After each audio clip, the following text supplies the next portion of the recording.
पता आपके साथ हुआ होगा ऐसा कि एक एग्जाम से निकल के लगता होगा यार ये छोटा सा क्या गलती कर दिया मैंने, अगर ये गलती नहीं होता तो ये पूरा क्वेश्चन मेरा सही हो जाता। होता है ना ऐसा? तो वो क्यों होता है पता है? एफआर में इतने छोटे छोटे बहुत सारे पॉइंट्स हैं, इतने छोटे छोटे बहुत सारे पॉइंट्स हैं जहां पे हम लोग जानते हुए या ना जानते हुए गलती कर देते हैं। तो मैंने क्या किया है, मैंने उन सभी छोटे छोटे पॉइंट्स को एक्यूमुलेट किया। अब आपको यहां पे जब ये वीडियो आगे देखोगे ना तो कहीं कहीं पे लगेगा सर ये तो हमें मालूम था ना, लेकिन आप वीडियो देखोगे तो आपके माइंड में वो बुकमार्क बन जाएगा। तो वीडियो को कहीं भी स्किप किए बिना पूरा एंड तक अच्छे से देखना। आई गारंटी कि आपको एफआर के एग्जाम में आप मेरे को डेफिनेटली एग्जाम के बीच में बोलोगे thank you Vishal sir, thank you Vishal sir. तो इस वीडियो को एंड तक देखना। चैनल पे नए हो तो सब्सक्राइब कर देना और लाइक करना मत भूलना।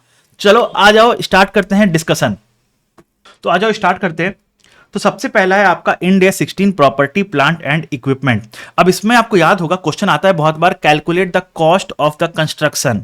तो हम लोग उसमें क्या होता है, क्वेश्चन में दिया होता है ट्रेड डिस्काउंट, कैश डिस्काउंट। तो अगर ट्रेड डिस्काउंट दिया हुआ है तो उसको हम लोग कॉस्ट में एडजस्ट कर देंगे, माइनस कर देंगे। लेकिन अगर कैश डिस्काउंट दिया हुआ है बच्चों, अगर कैश डिस्काउंट दिया हुआ है तो उसको कॉस्ट में माइनस मत करना, रादर उसको P&L बोलेंगे। उसको P&L में हम लोग रिकॉग्नाइज करेंगे एज अदर इनकम। उसको हम लोग P&L में इनकम बोल के रिकॉग्नाइज करेंगे। Second point, testing cost. Testing costs. तो अब क्या हो रहा है यहां पे, आपने असेट परचेस करके लाया, उसको ऑपरेट करने के पहले आप उसको टेस्ट करते हो। तो टेस्टिंग में जो खर्चा लगा वो तो हम लोग कॉस्ट में ऐड करते हैं, यहां तो कोई दिक्कत नहीं है। लेकिन जब आप टेस्ट किए और उससे कोई सामान बन गया, उस सामान को हम लोग मार्केट में बेचे, तो जो प्रोसीड्स आया उसका क्या करें, यहां पे बच्चे गलती कर देते हैं। तो यहां पे क्या करना है, जो टेस्टिंग से जो सेल प्रोसीड्स आया उसको हम लोग कॉस्ट से एडजस्ट करेंगे, उसको हम लोग कॉस्ट से एडजस्ट करेंगे यहां पे।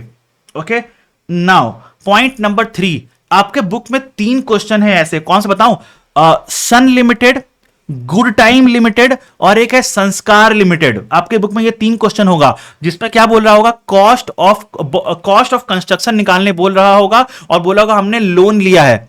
और इस क्वेश्चन में क्या बोलेगा, हमने अप्रैल में लैंड परचेज किया, अप्रैल में लैंड परचेज किया और हम लोग मई में कंस्ट्रक्शन स्टार्ट कर रहे हैं, और बोला हमने लोन भी अप्रैल में ले लिया। तो बताओ आप लोग बोरोइंग कॉस्ट कैपिटलाइज कब से करोगे? तो चलते हैं बोरोइंग कॉस्ट का स्टैंडर्ड इंड AS 23। तो वो क्या बोलता है, इंड AS 23 बोलता है हम लोग बोरोइंग कॉस्ट कैपिटलाइजेशन का कमेंसमेंट तभी करते हैं जब ये तीनों कंडीशन सेटिस्फाई हो जाते हैं। मतलब खर्चा लगना स्टार्ट हो गया है तो खर्चा यहां पे लगना स्टार्ट हो गया, लैंड परचेज कर लिया हमने। दूसरा, आपका बोरोइंग कॉस्ट लगना स्टार्ट हो गया है तो वो भी यहां पे लोन ले लिया तो बोरोइंग कॉस्ट लगना भी स्टार्ट हो गया। तीसरा, कंस्ट्रक्शन का एक्टिविटीज स्टार्ट हो गया है, वो तो यहां पे स्टार्ट हुआ, कंस्ट्रक्शन का एक्टिविटीज। तो हम लोग क्या करेंगे, कमेंसमेंट ऑफ बोरोइंग कॉस्ट का जो कैपिटलाइजेशन का जो होता है वो मई से स्टार्ट होगा ना कि अप्रैल से, वो मई से स्टार्ट होगा ना कि अप्रैल से। सो please be careful here, please be careful here. अब चलते हैं इंड AS 23 में। बच्चों ये वाला जो मैं बताने वाला हूं ना बहुत इंपॉर्टेंट है। मैंने देखा है ऑलमोस्ट बहुत सारे बच्चों को देखा है मैंने ये वाला गलती करते हुए बोरोइंग कॉस्ट में। तो हम लोग के बोरोइंग कॉस्ट में हमें मालूम है कि 2 टाइप का बोरोइंग होता है, जनरल बोरोइंग और स्पेसिफिक बोरोइंग। हमें यह भी मालूम है कि जनरल बोरोइंग में हम लोग एवरेज कैपिटलाइजेशन रेट लेते हैं, उसको एक्सपेंडिचर से मल्टीप्लाई करते हैं, टाइम प्रपोर्शन करते हैं और अपना borrowing cost to be capitalise निकाल लेते हैं। स्पेसिफिक बोरोइंग में क्या करते हैं, एक्चुअल बोरोइंग कॉस्ट लेते हैं माइनस इन्वेस्टमेंट इनकम लेते हैं और आपका निकल जाता है borrowing cost to be capitalise. यहां तक कोई गलती वाली बात नहीं है। अब आता है गलती वाला बात, जनरल बोरोइंग्स में हम लोग को टाइम अपोर्शन करना पड़ता है। मतलब अगर हमने 6 लाख का खर्चा यहां किया है और 4 लाख का खर्चा यहां किया है तो हम लोग पता है क्या करेंगे, 6 लाख का यहां से यहां तक का बोरोइंग कॉस्ट कैपिटलाइज करेंगे, 4 लाख का यहां से यहां तक का बोरोइंग कॉस्ट कैपिटलाइज करेंगे। अगर यही सेम क्वेश्चन स्पेसिफिक बोरोइंग का होता जहां पे हमने यहां पे 10 मिलियन का लोन लिया है लेकिन 6 मिलियन यहां यूज कर रहे हैं, 4 मिलियन यहां यूज कर रहे हैं, तो पता है स्टैंडर्ड क्या बोलता है, बोला 10 मिलियन का इस पीरियड में जितना भी बोरोइंग कॉस्ट लगा है in the period of capitalisation, जो आपका कंस्ट्रक्शन का पीरियड है उस पीरियड में आपका जितना एक्चुअल बोरोइंग कॉस्ट लगा है, चाहे आपने फंड्स को यूज किया या नहीं किया, इररिस्पेक्टिव ऑफ दैट, आपका जितना एक्चुअल बोरोइंग कॉस्ट लगा है उतना पूरा का पूरा आप कैपिटलाइज करते हो। हाँ, लेकिन सर अगर हमने फंड्स को यूज नहीं किया तो उसको हमने कहीं टेम्पररीली इन्वेस्ट किया होगा, and it is for this reason हम लोग यहां पे इन्वेस्टमेंट इनकम को माइनस करते हैं, जो कि आपका जनरल बोरोइंग में नहीं होता है। और इसका एक क्वेश्चन मैंने आपको सुपर 75 में कराया है, डे 1 में, इंडेक्स 23 का मैंने कराया है। अगर आपने नहीं देखा तो जाके देखो उसको अभी। अब चल रहे हैं हम लोग इंड एस 40 पे। तो इंड एस 40 पे आपको क्वेश्चन गुमराह करेगा ट्रांसफर वाले केसेस में। अगेन इसका भी क्वेश्चन हमने सुपर 75 में किया है। तो क्या होता है, अगर आप ट्रांसफर कर रहे हो आईपी से पीपीई, आईपी से इन्वेंट्री, राइट, अगर आप कर रहे हो तो हम लोग ट्रांसफर किस पे करते हैं बताओ तो? Transfer always and always at carrying amount on date of transfer. Question आपको गुमराह करेगा उस दिन का फेयर वैल्यू देके, उस दिन का फेयर वैल्यू देके, सब्सिक्वेंट फेयर वैल्यू चेंजेस देके, उसको एकदम इग्नोर कर देना। We transfer IP to either PPE, IP to PPE, IP to inventory, कुछ भी हो रहा हो, we transfer at carrying amount on date of transfer. एक बार ट्रांसफर हो गया उसके बाद जिसमें ट्रांसफर हुआ है उसका अकाउंटिंग करो, कोई दिक्कत नहीं है। मतलब अगर पीपी उसी कैटेगरी का, उस क्लास ऑफ असेट्स का पीपी रिवैल्यूएशन मॉडल पे है तो हां, अब पीपी को आप फेयर वैल्यू पे रख सकते हो, लेकिन आईपी तो सिर्फ कॉस्ट मॉडल पे होता है। तो अगर आईपी से आप कहीं ट्रांसफर कर रहे हो तो कैरिंग अमाउंट पे ही करोगे, कैरिंग अमाउंट पे ही करोगे। फेयर वैल्यू का कोई सीन नहीं आएगा डेट ऑफ ट्रांसफर पे। सब्सिक्वेंटली अगर आईपी में ट्रांसफर, पीपी में ट्रांसफर किए हैं तो पीपी रिवैल्यूएशन मॉडल बोल रहा है करो ना, कोई दिक्कत वाली बात नहीं है। लेकिन आईपी से जब ट्रांसफर करोगे वो कैरिंग अमाउंट पे ही होगा। ओके, तो अब चलते हैं आगे स्टैंडर्ड में, इंड एस 116 लीजेस पे। तो अब लीजेस में बच्चों एक बात ध्यान में रखना कि आपको चेक करना, क्वेश्चन सॉल्व करने के सबसे पहले चेक करना, लीज पेमेंट एडवांस में पे कर रहे हैं या अरियर्स में पे कर रहे हैं। एडवांस का मतलब ईयर के बिगिनिंग में पहले पे करेंगे फिर यूज करेंगे, या लीज पेमेंट अरियर्स में है मतलब पहले यूज करेंगे फिर पे करेंगे। मैं बताता हूं एग्जांपल्स, देखो अरियर्स और एडवांस का मतलब क्या हो रहा है। अगर आप पहले पे करते हो फिर आपका यहां पे यूज करते हो तो ये हो गया आपका एडवांस। अगर आप अगर आप पहले यहां पे ड्यूरिंग द ईयर यूज कर रहे हो, ईयर के एंड में पे कर रहे हो, तो इसको बोलते हैं अरियर्स, इसको बोलते हैं अरियर्स। तो कैसे आइडेंटिफाई करेंगे? क्वेश्चन में क्लियरली लिख देगा, क्या लिखेगा? Payable at the end of the year या payable at the beginning of the year. Question आपको लिख के देगा, या क्वेश्चन लिख के देगा payable in arrears, payable in advance, question आपको बताएगा। अगर क्वेश्चन नहीं बता रहा है तो हिंट देगा क्वेश्चन। हिंट कैसा देगा? आपको याद है क्या वो लीज रीमेजरमेंट वाला question? Payments due on 1 January 20x4 is dependent on the CPI of the CPI eight the end of the previous year. मतलब क्वेश्चन हिंट क्या दिया? Payment due eight the beginning of the year. Hint दिया ना, मतलब lease payment advance है, lease payment advance है। Question कुछ बोल भी नहीं रहा है, कोई हिंट भी नहीं दे रहा है, तो मान लेंगे कि ये अरियर्स है, मान लेंगे कि ये अरियर्स है। सर एक बात बताओ ना, ये आप इस पे इतना जोर क्यों दे रहे हो? अरियर्स है या एडवांस है, इस पे इस बात पे जोर क्यों दे रहे हो? क्योंकि अगर आप अरियर्स एडवांस नहीं आइडेंटिफाई करोगे तो पहला पॉइंट आपका जो लीज लायबिलिटी का जो प्रेजेंट वैल्यू निकलेगा वो गलत निकलेगा, जो प्रेजेंट वैल्यू निकलेगा वो गलत निकलेगा। दूसरा समझो बात को, प्रेजेंट गलत क्यों निकलेगा? अगर देखो यहां पे, अगर अरियर्स में लोगे मतलब ईयर एंड में पे कर रहे हो, 10% से करोगे तो 2486.85 आया। अगर यही वाला आप एडवांस में ले लो तो 2735 आया। आंसर डिफरेंट हो गया ना, आंसर डिफरेंट हो गया ना। तो प्रेजेंट वैल्यू गलत निकलेगा अगर आप अंडरस्टैंडिंग गलत लोगे तो। दूसरा, आपका अमोर्टाइजेशन शेड्यूल भी गलत बनेगा। तो अगर आपका अरियर्स होता है तो आपको अमोर्टाइजेशन शेड्यूल ऐसे बनाना है, देखो अरियर्स वाले केस में पहले आपका ओपनिंग लीज लायबिलिटी, फिर आपका फाइनेंस कॉस्ट का अक्रूवल, फिर पेमेंट। ओपनिंग, फिर ईयर का फाइनेंस कॉस्ट का अक्रूवल, फिर ईयर एंड में पे करेंगे, और ये आया क्लोजिंग लीज लायबिलिटी। लेकिन अगर आपका एडवांस है तो क्या करोगे?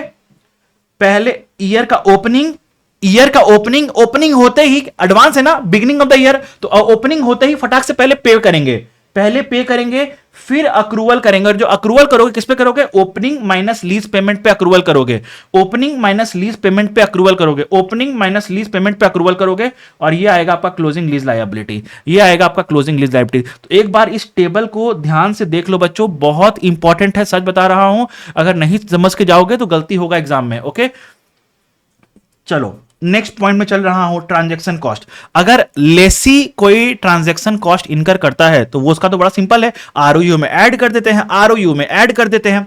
अगर लेसर है और वो मैन्युफैक्चरर या डीलर है, याद आ गया क्या, जिसमें हम लोग रेवेन्यू और कॉस्ट ऑफ सेल रिकॉर्ड करते थे, revenue at an amount of present value of future lease payments and cost of sales at an amount of cost of the asset minus present value of unguaranteed residual value. तो हम लोग manufacturer और dealer के case में ऐसे accounting करते थे। तो बोला अगर lessor in the nature of manufacturer या डीलर है और वो कोई ट्रांजैक्शन कॉस्ट इनकर किया है तो उसके लिए क्या हो गया, सेलिंग कॉस्ट हो गया, सेलिंग कॉस्ट हो गया, राइट। और सेलिंग कॉस्ट कहां जाता है, पी एंड एल में जाता है इमीडिएटली, पी एंड एल में जाएगा इमीडिएटली।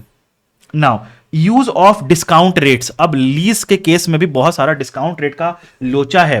तो बच्चों ऐसे तो मैं आपको समझा देता हूं यहां पे, लेकिन मैंने ना इस पे एक डिटेल्ड वीडियो बनाया है, अराउंड 15 मिनट स्पेंड करते हुए बनाया है। तो I will request all of you कि एक बार उस वीडियो को जाके देखना, उस वीडियो से आपको बहुत अच्छी अंडरस्टैंडिंग मिलेगी। इस पे वीडियो मैंने बना रखा है डिटेल वाला, तो प्लीज ये वाला देखना एक बार। ओके नाउ, तो डिस्काउंट रेट का मैं बताता हूं। पहला पॉइंट है, जब इनिशियल लीज लायबिलिटी निकालते हैं तो हमारे पास दो ऑप्शन है, क्या, इंप्लिसिट रेट ऑफ रिटर्न और इंक्रीमेंटल बोरोइंग रेट। तो अगर क्वेश्चन क्या, अगर आपको क्वेश्चन दोनों दे रहा है, अगर आपको क्वेश्चन दोनों दे रहा है, दोनों रेट दे रहा है, तो हम लोग किससे निकालेंगे lease liability, implicit rate of return से, इंप्लिसिट रेट ऑफ रिटर्न से निकालेंगे। अगर क्वेश्चन कोई एक ही रेट दिया है तो जो रेट दिया उससे निकाल लेंगे, उसमें कोई दिक्कत वाली बात नहीं है। अब आता है सब्सिक्वेंट लीज रीमेजरमेंट या लीज मॉडिफिकेशन का। तो बोला लीज रीमेजरमेंट का बेसिक एसेंस क्या है पता है, ओल्ड डिस्काउंट रेट मतलब ओरिजिनल डिस्काउंट रेट, और लीज मॉडिफिकेशन का बेसिक एसेंस है रिवाइज डिस्काउंट रेट मतलब discount rate on date of lease modification. लेकिन इन दोनों के ही एक एक एक्सेप्शंस है।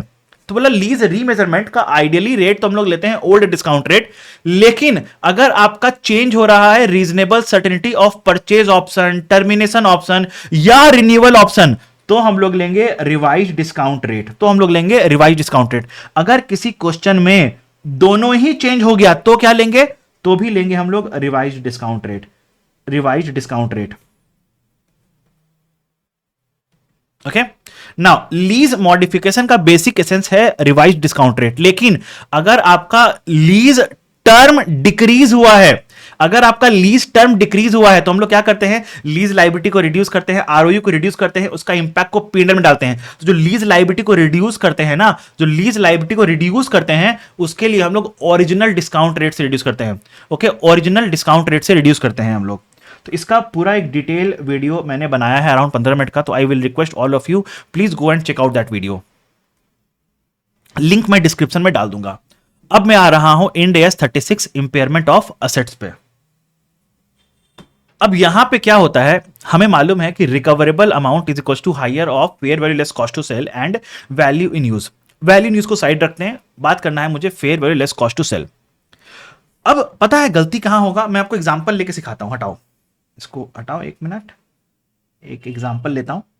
सो लेट सपोज क्वेश्चन आपको बोल रहा है कि आपके असेट का मार्केट प्राइस है 100, ओके, ट्रांसपोर्टेशन कॉस्ट है 10 और कॉस्ट टू सेल है, अदर कॉस्ट टू सेल है 20। अब मैं पूछूंगा बताओ बच्चों fair value less cost to sell क्या है, तो आप बोलोगे sir 100 minus 10 minus 20 is equal to 70। Okay ना, फिर मैं बोलूंगा यहां पे कि लेट सपोज फेयर वैल्यू है 100, ट्रांसपोर्टेशन कॉस्ट है 10 और अदर कॉस्ट टू सेल है 20। और मैं पूछूंगा बच्चों बताओ तो fair value less cost to sell क्या है, तो आप बोलोगे 100 minus 10 minus 20 is equal to 70। और आप लोग को अभी भी लग रहा होगा कि यहां पे तो कोई गलती नहीं हुआ, लेकिन गलती हो गया यहां पे। तो याद करो इंड AS 113 फेयर वैल्यू का फॉर्मूला क्या था बताओ तो, फेयर वैल्यू का फॉर्मूला क्या था इंड AS 113 में, fair value is equal to market price minus transportation cost. तो ट्रांसपोर्टेशन कॉस्ट तो फेयर वैल्यू में ऑलरेडी एडजस्टेड है ना, तो हम लोग यहां पे फिर से एडजस्ट नहीं करेंगे ना, तो मेरा fair value less cost to sell 80 हो जाएगा।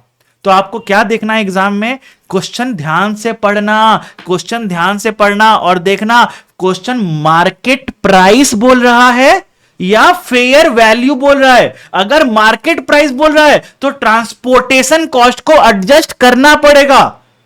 अगर फेयर वैल्यू बोल रहा है तो ट्रांसपोर्टेशन कॉस्ट को एडजस्ट नहीं करेंगे। कॉस्ट टू सेल तो दोनों में ही एडजस्ट होगा, कॉस्ट टू सेल तो दोनों में ही एडजस्ट होगा, कॉस्ट टू सेल तो दोनों में ही एडजस्ट होगा। नाउ दूसरा गलती, कॉस्ट टू सेल में सिर्फ इंक्रीमेंटल कॉस्ट टू सेल आता है और यहां पे एक कॉस्ट है वैल्यूएशन फीस, वो इंक्रीमेंटल कॉस्ट नहीं होता है। इन वैल्यूएशन फीस इंक्रीमेंटल कॉस्ट नहीं है तो उसको हम लोग कंसीडर नहीं करते हैं। ओके, जो कि आपका एक क्वेश्चन था ना, इलिया लिमिटेड का क्वेश्चन था आपके बुक में, राइट? तो उसमें मैंने बताया भी था कि valuation fees is not an incremental cost. Packaging cost है, डिसमेंटलिंग कॉस्ट है, और सब है। मतलब ऐसा कॉस्ट जो इनकर होगा अगर हम लोग सेल करेंगे तो ही इनकर होगा, अदरवाइज नहीं होगा। वैल्यूएशन फीस तो एनीवेज इनकर होगा, चाहे हम सेल करें चाहे सेल नहीं कराएं, राइट? वैल्यूएशन फीस तो इनकर होगा ही होगा, तो it is a sunk cost. तो बोला उसको कंसीडर नहीं करना है, इंक्रीमेंटल कॉस्ट को कंसीडर करना है। ओके, फिर आ रहा है फ्यूचर रीस्ट्रक्चरिंग। इस पे आपका आरटीपी नवंबर 24 में क्वेश्चन भी दिया है। बोला अगर फ्यूचर रीस्ट्रक्चरिंग से आपका फ्यूचर का कोई बेनिफिट्स इंक्रीज कर रहा है तो उस इंक्रीज्ड बेनिफिट्स को कंसीडर नहीं करना है, उस इंक्रीज्ड बेनिफिट्स को कंसीडर नहीं करना है। लेकिन अगर आपका future restructuring is committed, management is committed to a plan to future restructuring, तो बोला तो हम लोग उस फ्यूचर रीस्ट्रक्चरिंग के बेनिफिट्स को कंसीडर कर लेंगे अपने फ्यूचर कैश फ्लोज में while calculating value in use. लेकिन अगर हम लोग बेनिफिट्स को कंसीडर कर रहे हैं तो हम लोग आज जो मेरा फ्यूचर में रीस्ट्रक्चरिंग कराने का जो खर्चा लगेगा उसको भी कंसीडर करना पड़ेगा in the expected cash flows while calculating value in use. Getting my point? तो बोला हम बोल क्या रहे हैं यहां पे, हम लोग carrying amount versus recoverable amount लेते हैं। तो बोला रिकवरेबल अमाउंट जो वैल्यू इन यूज आता है, बोला ये हमें फ्यूचर रीस्ट्रक्चरिंग को कंसीडर नहीं करना है। लेकिन अगर फ्यूचर रीस्ट्रक्चरिंग मैनेजमेंट का एक कमिटेड प्लान है तो बोला वैल्यू इन यूज में फ्यूचर रीस्ट्रक्चरिंग का बेनिफिट्स को कंसीडर करेंगे, लेकिन सिर्फ बेनिफिट्स को नहीं, माइनस कॉस्ट को भी कंसीडर करेंगे। ओके, तो ये आपका आरटीपी में नवंबर 24 में क्वेश्चन है इसके ऊपर, so please go and look into it. चल रहे हैं इंड AS 41 एग्रीकल्चर के ऊपर। अब यहां पे क्या होता है बच्चों, इनिशियली आपको मालूम है यहां पे बायोलॉजिकल एसेट्स को हमें fair value less cost to sell पे रिकॉर्ड करना होता है। ओके, नाउ अगर fair value less cost to sell available नहीं है तो कॉस्ट पे रिकॉर्ड कर सकते हैं, लेकिन अगर fair value less cost to sell available है तो हम लोग उस पे ही रिकॉर्ड करते हैं। नाउ अब यहां पे गलती कहां होता है, इन अपोजिशन जैसे हम लोग इंड AS 16 में किए थे, यहां पे एकदम उल्टा है। 16 में क्या किए थे, हमारा परचेज प्राइस कितना लगा, ट्रांजैक्शन कॉस्ट कितना लगा, सबको ऐड करके जितना नेट हमारा कॉस्ट लगा उस पे कैपिटलाइज करते थे। लेकिन यहां पे क्या हो रहा है, बोलेंगे इस एसेट को हमने परचेज कितना में किया minus what is the cost to sell, हम लोग उस पे रिकॉर्ड करेंगे। अब समझो बात को, यहां पे क्या हो रहा है, बोला अगर हमने एक काउ को परचेस किया है 8,000 रुपया में, परचेस किया है 8,000 में, तो परचेस प्राइस का फेयर वैल्यू बन गया। और बोला परचेस किया कितना, परचेस करने में ट्रांजैक्शन कॉस्ट लगा 500 रुपया का। तो पता है हम लोग बायोलॉजिकल एसेट को रिकॉर्ड कितना पे करेंगे, हम लोग रिकॉर्ड करेंगे 7,500 है, 7,500, जी हां, fair value minus cost to sell, fair value minus cost to sell. Okay, इतना पे रिकॉर्ड करेंगे। लेकिन सर हमारा यहां पे एंट्री कैसे पास होगा, तो हम लोग बायोलॉजिकल एसेट को रिकॉर्ड करेंगे 7,500 में। हमारा आउटफ्लो कितना हुआ, 8,000 प्लस 500, 8,500। जो डिफरेंस होगा वो चला जाएगा आपका P&L में, जो डिफरेंस हो जाएगा वो चला जाएगा P&L में 1,000 रुपया। दूसरा केस, आपने परचेस किया एक काउ, जिसका आपने परचेस किया है 8,000 में, तो वो फेयर वैल्यू हो गया।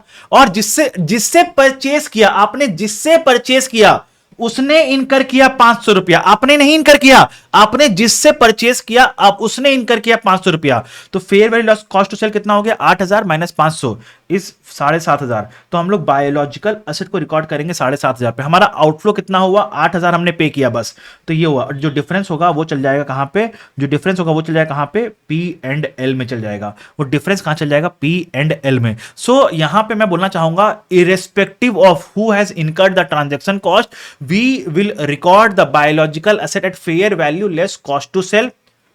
जितना पेमेंट किए हैं उसको बैंक में डालो, जो डिफरेंस होगा वो P&L में जाएगा। Getting my point? Second point, अब आपको क्वेश्चन में बहुत बार पूछता है कि बच्चों बताओ ना व्हाट इज द जो फेयर वैल्यू चेंज होता है स्टार्ट ऑफ द ईयर में fair value less cost to sell, end of the year में fair value less cost to sell, जो चेंज हुआ उसको बोलते हैं change in fair value less cost to sell. और ये कहां जाता है, ये जाता है पी एंड एल में, ये जाता है पी एंड एल में। लेकिन हमें नोट्स टू अकाउंट्स में डिस्क्लोज करना पड़ता है जो भी आपका फेयर वैल्यू गेन या लॉस हुआ है, how much of it is attributable to price change and how much of it is attributable to physical change.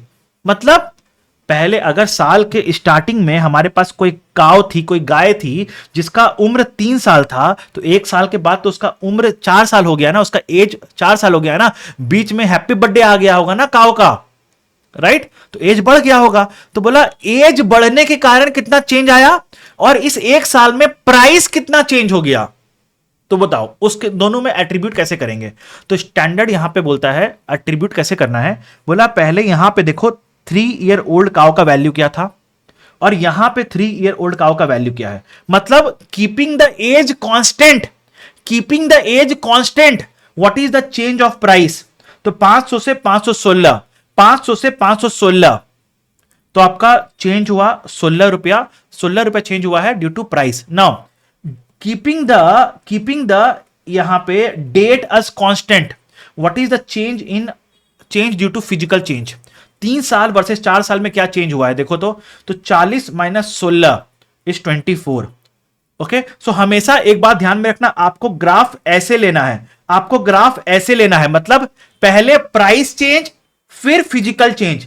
Price change मतलब 3 year 3 year 3 year 3 year, opening closing का 3 year 3 year, ये निकला price change.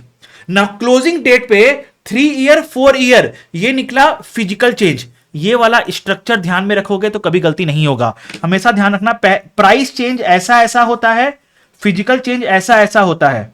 Okay, तो price change ऐसा निकला, physical change ऐसा निकला, तो ये स्ट्रक्चर हमेशा ध्यान में रखना, ये गलती नहीं होगा आपका। ओके, अब आता है एक और बात, वो आता है गवर्नमेंट ग्रांट्स का। तो हम लोग को पता है अगर आपका ग्रांट रिलेटेड टू इनकम होता है तो एज पर इंड AS 20 हम लोग क्या करते हैं, हम लोग जिस दिन ग्रांट मिला उस दिन उसको डेफर्ड ग्रांट इनकम रिकॉग्नाइज करते हैं और उसको ग्रांट पीरियड में जैसे जैसे हम लोग अपना कंप्लायंस का कंडीशन सेटिस्फाई करते जाते हैं in the ratio of compliance cost, हम लोग डेफर्ड ग्रांट इनकम को डी रिकॉग्नाइज करते हैं और ग्रांट इनकम रिकॉग्नाइज करते जाते हैं। राइट, यही करते हैं ना। जैसे लेट सपोज मेरे को ग्रांट मिला है 3000 रुपए का अभी और बोला है 3 साल तक आपको इंप्लॉयमेंट देना है अपने इंप्लॉइज को। ओके, इंप्लॉयमेंट देना है अपने इंप्लॉइज को, या फ्री आपको चेकअप करना है, मेडिकल चेकअप करना है पेशेंट्स का 3 साल तक। तो मैं क्या करूंगा, 1000 इस साल में इनकम, 1000 नेक्स्ट ईयर में income, 1000 next to next year में इनकम, मैं ऐसे इनकम रिकॉग्नाइज करते जाऊंगा। तो एंट्री क्या होगा, जिस दिन ग्रांट मिला bank account debit to deferred grant income 3000, और हर रिपोर्टिंग डेट में क्या एंट्री पास करूंगा, deferred grant income account debit 1000 to grant income 1000। लेकिन अगर आपको किसी बायोलॉजिकल असेट के लिए ग्रांट मिला है और वो बायोलॉजिकल असेट आपका fair value less cost to sell model पे था, तो बोला उस केस में पता है क्या करोगे, जिस दिन पैसा मिला उस दिन डेफर्ड ग्रांट इनकम, वो तो कोई दिक्कत नहीं। बोला जिस दिन सारा कंडीशन सेटिस्फाई हुआ उस दिन डेफर्ड ग्रांट इनकम को रिवर्स करोगे और ग्रांट इनकम रिकॉग्नाइज करोगे। सर डिफरेंस समझ में नहीं आया। देखो हम लोग 20 में क्या करते थे, यहां पे डेफर्ड ग्रांट इनकम, यहां grant income grant income grant income grant income grant income हर साल के जैसे जैसे कंडीशन सेटिस्फाई होते गया वैसे यहां पे क्या कर रहे हैं, डेफर्ड ग्रांट इनकम रिकॉग्नाइज किए। बोला यहां पे कुछ कंडीशन सेटिस्फाई हुआ, यहां पे कुछ सेटिस्फाई हुआ, यहां पे कुछ सेटिस्फाई हुआ, यहां पे कुछ सेटिस्फाई हुआ, यहां पे कुछ सेटिस्फाई हुआ। बोला यहां पे एक भी रुपया का इनकम रिकॉग्नाइज नहीं होगा। जिस दिन पूरा कंडीशन सेटिस्फाई हो गया उस दिन डेफर्ड ग्रांट इनकम को रिवर्स करके ग्रांट इनकम रिकॉग्नाइज करेंगे। लेकिन एक बात ध्यान में रखना, अगर ये ट्रीटमेंट हम लोग तभी करेंगे अगर आपका biological asset fair value less cost to sell model पे है। अगर आपका बायोलॉजिकल सेट कॉस्ट मॉडल पे रखे हैं आपने, अगर आपने बायोलॉजिकल सेट को कॉस्ट मॉडल पे रखा है तो उसका ग्रांट मिलना का अकाउंटिंग इंड AS 20 पे ही होगा, इंड AS 20 पे ही होगा। तो मैं आपको बताता हूं, समझो बात को। अगर आपका बात हो रहा है ग्रांट, अगर आपको ग्रांट मिला है, अगर आपको ग्रांट मिला है किसी असेट्स के कारण जो 16 में या 38 में या 40 में कवर्ड होता है, तो उसका जो ग्रांट इनकम होता है वो हम लोग 20 में अकाउंट फॉर करते हैं, इंड AS 20 में अकाउंट फॉर करते हैं। अगर आपको कोई other grant related to income मिला है तो उसका अकाउंटिंग भी हम लोग इंड एस 20 में कवर करते हैं, उसका अकाउंटिंग भी हम लोग इंड एस 20 में कवर करते हैं। अगर आपको किसी बायोलॉजिकल एसेट के लिए ग्रांट मिला है और जो बायोलॉजिकल एसेट आपका कॉस्ट मॉडल पे रखा गया था, तो उसका अकाउंटिंग भी इंड एस 20 में गवर्न होता है। लेकिन अगर आपका कोई बायोलॉजिकल एसेट था जो fair value less cost to sell model पे था, उसके लिए कोई ग्रांट मिला है, तो उसका अकाउंटिंग इंड एस 41 में कवर होता है। और यहां पे क्या करते हैं हम लोग इंड एस 41 में, जब पूरा कंडीशन सेटिस्फाई हो जाएगा तब एक बार में डेफर्ड ग्रांट इनकम को रिवर्स करके ग्रांट इनकम रिकॉग्नाइज करते हैं। I believe it is very much clear to all of you. अब चलते हैं आगे। तो आगे है आपका इंड एस 2 इन्वेंटरी। अब इन्वेंटरी में आसान टॉपिक है, कोई दिक्कत वाली बात नहीं है, लेकिन गलती हो जाता है। देखो, जब हमें इन्वेंटरी में तीन तरह होता है, एक होता है फिनिश गुड्स, तो लोअर ऑफ कॉस्ट और एनआरवी वैल्यूएशन होता है। एक होता है वर्क इन प्रोग्रेस, तो उसका वैल्यूएशन भी होता है लोअर ऑफ कॉस्ट और एनआरवी। लेकिन हाँ, इसका एनआरवी में एक पॉइंट डिफरेंट होता है। NRV is equal to estimated selling price of the finish product minus cost to sell minus cost to complete. तो इसका एनआरवी ऐसा निकलता है। लेकिन अब आते हैं नेक्स्ट पॉइंट, अगर आपको वैल्यूएशन करना है रॉ मटेरियल का, तो हमें क्या करना पड़ता है? तो बोला देखो कि वो रॉ मटेरियल किस फिनिश्ड गुड्स में लगेगा। यहां पे अगर बोल रहा है finished goods it's sold at और अबव कॉस्ट, फिनिश्ड गुड्स अगर सेल हो रहा है एट और अबव कॉस्ट, तो रॉ मटेरियल को कॉस्ट पे ही रखो, कोई दिक्कत नहीं है। लेकिन अगर फिनिश्ड गुड्स अपने कॉस्ट से कम पे सेल हो रहा है, अगर फिनिश्ड गुड्स कॉस्ट से कम पे सेल हो रहा है, तो बोला रॉ मटेरियल को हम लोग रिकॉग्नाइज करते हैं एट लोअर ऑफ कॉस्ट और replacement cost, eight lower of cost और रिप्लेसमेंट कॉस्ट। ओके, तो ये बात ध्यान में रखना। अब चल रहे हैं end AS 105 non current asset held for sale and discontinued operation. तो अब यहां पे एक बात बताओ, यहां पे इंड एस 105 में non current asset held for sale होता है, तो हम लोग उसको एसेट को इंपेयरमेंट के लिए टेस्ट करते हैं एज पर इंड एस 105। जब हम लोग इंपेयरमेंट के लिए टेस्ट करते हैं और आपका इंपेयरमेंट आता है नुकसान, तो वो इंपेयरमेंट का नुकसान का अकाउंटिंग कैसे होता है? तो यहां पे एक बार मैं इसका अकाउंटिंग बताने के पहले इसको लिंक करना चाहता हूं इंड एस 36 से। तो इंड एस 36 में क्या होता है, अगर आपका असेट कॉस्ट मॉडल पे है तो इंपेयरमेंट का नुकसान पीएनएल में जाता है। अगर आपका असेट रीवैल्यूएशन मॉडल पे है तो जितना आपका इंड एस 36 का इंपेयरमेंट लॉस आया है वो पहले आप रिवैल्यूएशन रिजर्व से एडजस्ट करते हो, जितना भी रिवैल्यूएशन रिजर्व में बैलेंस हो उससे पहले एडजस्ट करते हो। उससे ऊपर अगर इंपेयरमेंट लॉस है तो वो पीएनएल में जाता है। लेकिन यहां पे इंड एस 105 में क्या बोलता है, अगर इंड एस 105 का आपका इंपेयरमेंट का लॉस आया है तो चाहे आपका एसेट कॉस्ट मॉडल पे हो चाहे आपका एसेट रिवैल्यूएशन मॉडल पे हो, doesn't matter, doesn't matter, doesn't matter, doesn't matter, आप उसको पीएनएल में ही डालोगे, आप उसको पीएनएल में ही डालोगे, आप उसको पीएनएल में ही डालोगे। ओके, एसेट अगर आपका कॉस्ट मॉडल पे है तब तो पहले भी पीएनएल में जा रहा था, अभी भी पीएनएल में ही जाएगा। अगर आपका असेट पहले कॉस्ट मॉडल में, अच्छा ठीक है, मैं यहां पैसे लिख रहा था क्या? ओके ठीक है, तो मैंने यहां पे क्या लिखा है देख लो। जैसा अगर इंड एस 36 की बात करें तो 36 में क्या हो रहा था, अगर असेट रिवैल्यूएशन मॉडल पे था तो हम लोग पहले इसको एडजस्ट करते थे रिवैल्यूएशन रिजर्व से, अगर उससे ऊपर का इंपेयरमेंट लॉस है तो पीएनएल में। लेकिन इंड एस 105 में क्या हो रहा है, पूरा का पूरा इंपेयरमेंट लॉस पीएनएल में ही जाएगा। सर इसका लॉजिक बताओ ना थोड़ा सा। इसका लॉजिक सिंपल सा बच्चों, जब आप असेट को non current asset held for sale classify कर देते हो तो आप पीपी को डी रिकॉग्नाइज कर दिए। जैसे ही आपने पीपी को डी रिकॉग्नाइज किया तो उसके पर्टेनिंग जितना रिवैल्यूएशन रिजर्व था उसको उठा के आपने आरई में ट्रांसफर कर दिया होगा। तो अब आरई में कोई बैलेंस बचा ही नहीं। अगर आरई में कोई बैलेंस ही नहीं बचा तो आप एडजस्ट कहां से करोगे, राइट? तो इसका सिंपल सा लॉजिक ये वाला है।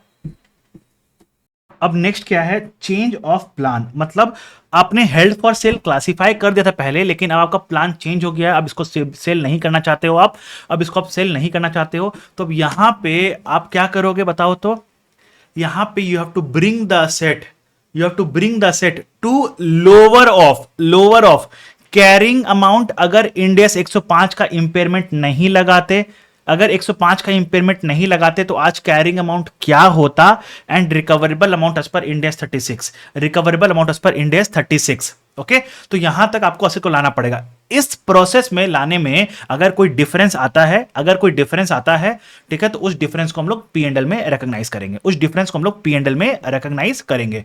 आई believe it is very much clear. So ये ध्यान रखना, it is brought to lower of carrying amount if no impairment, as per 105 या रिकवरेबल अमाउंट। अगर ये ध्यान नहीं रह रहा है तो मैं याद करा दूं ये वाला पॉइंट, या लिंक करो इसको reversal of impairment loss of Ind AS 36, reversal of impairment loss as per Ind AS 36। वहां पे क्या था, carrying amount if no impairment या recoverable amount to the lower, जिसका जो भी लोअर होगा वहां तक हम लोग रिवर्स करते हैं। तो यहां भी वही वाला है, लोअर तक हम लोग लाएंगे to carrying amount if no Ind AS 105 का इंपेयरमेंट या रिकवरेबल अमाउंट एज पर इंडेस 36। जो डिफरेंस होगा उसको पीएनडल, क्योंकि पहले जब इंपेयरमेंट लॉस चार्ज किए थे तो पीएनडल में डाले थे, आज जब प्लान चेंज हो रहा है तो भी डिफरेंस कहां जाएगा, पीएनडल में जाएगा।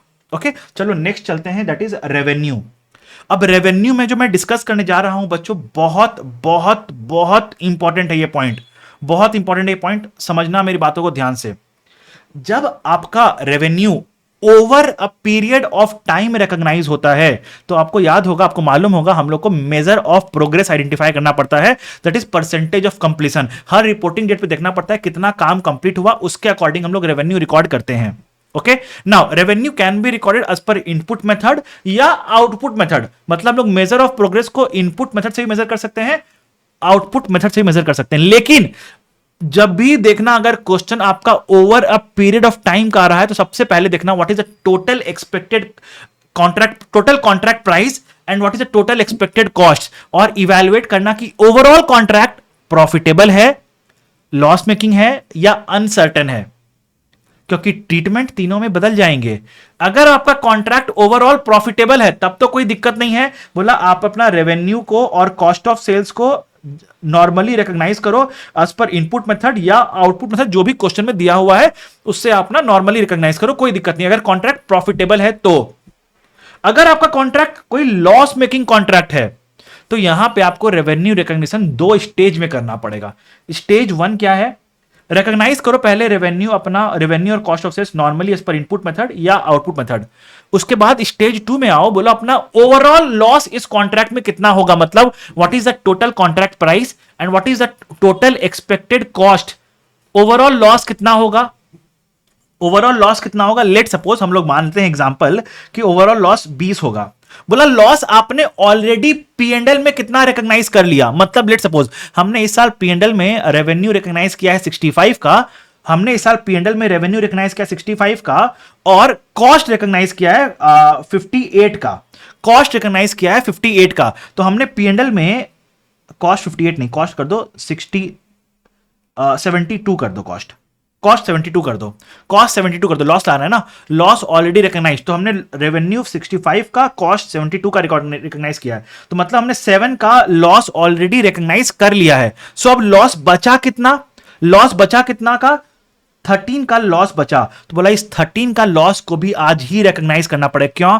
क्योंकि ये कॉन्ट्रैक्ट आपका अब ओनरस कॉन्ट्रैक्ट बन गया है, मतलब ये कॉन्ट्रैक्ट आपका ओनरस कॉन्ट्रैक्ट बन गया है, मतलब इस कॉन्ट्रैक्ट को आप कैंसिल तो कर नहीं सकते हो, लेकिन अगर एग्जीक्यूट करोगे तो 20 रुपया का नुकसान होगा, जिसमें से 7 रुपया का नुकसान हमने रिकॉर्ड कर लिया है। तो जो बैलेंस नुकसान फ्यूचर में हमें होगा, क्योंकि हमारा ऑब्लिगेशन है ये नुकसान का, तो इसलिए हमें इसका प्रोविजन रिकॉर्ड करना पड़ेगा। तो एंट्री क्या होगा, cost of sales account debit 13 to provision 13। तो क्या करोगे, इस 13 को आप पीएनडल में कॉस्ट ऑफ सेल्स में ऐड कर दोगे तो आपका पूरा का पूरा लॉस रिकॉग्नाइज हो जाएगा और ये प्रोविजन आपका लायबिलिटी में जाके बैठ जाएगा। ओके, नाउ अगर आपका अनसर्टेन है, अगर आपका अनसर्टेन है, अनसर्टेन मतलब आपको पता ही नहीं है कि प्रॉफिटेबल होगा या लॉस होगा, कैसे, आपका कॉन्ट्रैक्ट अभी बहुत ही अर्ली स्टेज में है, तो revenue is equal to cost incurred, जितना कॉस्ट इनकर किया है उतना ही रेवेन्यू रिकॉर्ड कर लो। No input method, no output method, कुछ भी नहीं, जितना कॉस्ट इनकर किया उतना का रेवेन्यू रिकॉर्ड कर लो। ठीक है, अपना ये हो गया अगर अनसर्टेन है तो।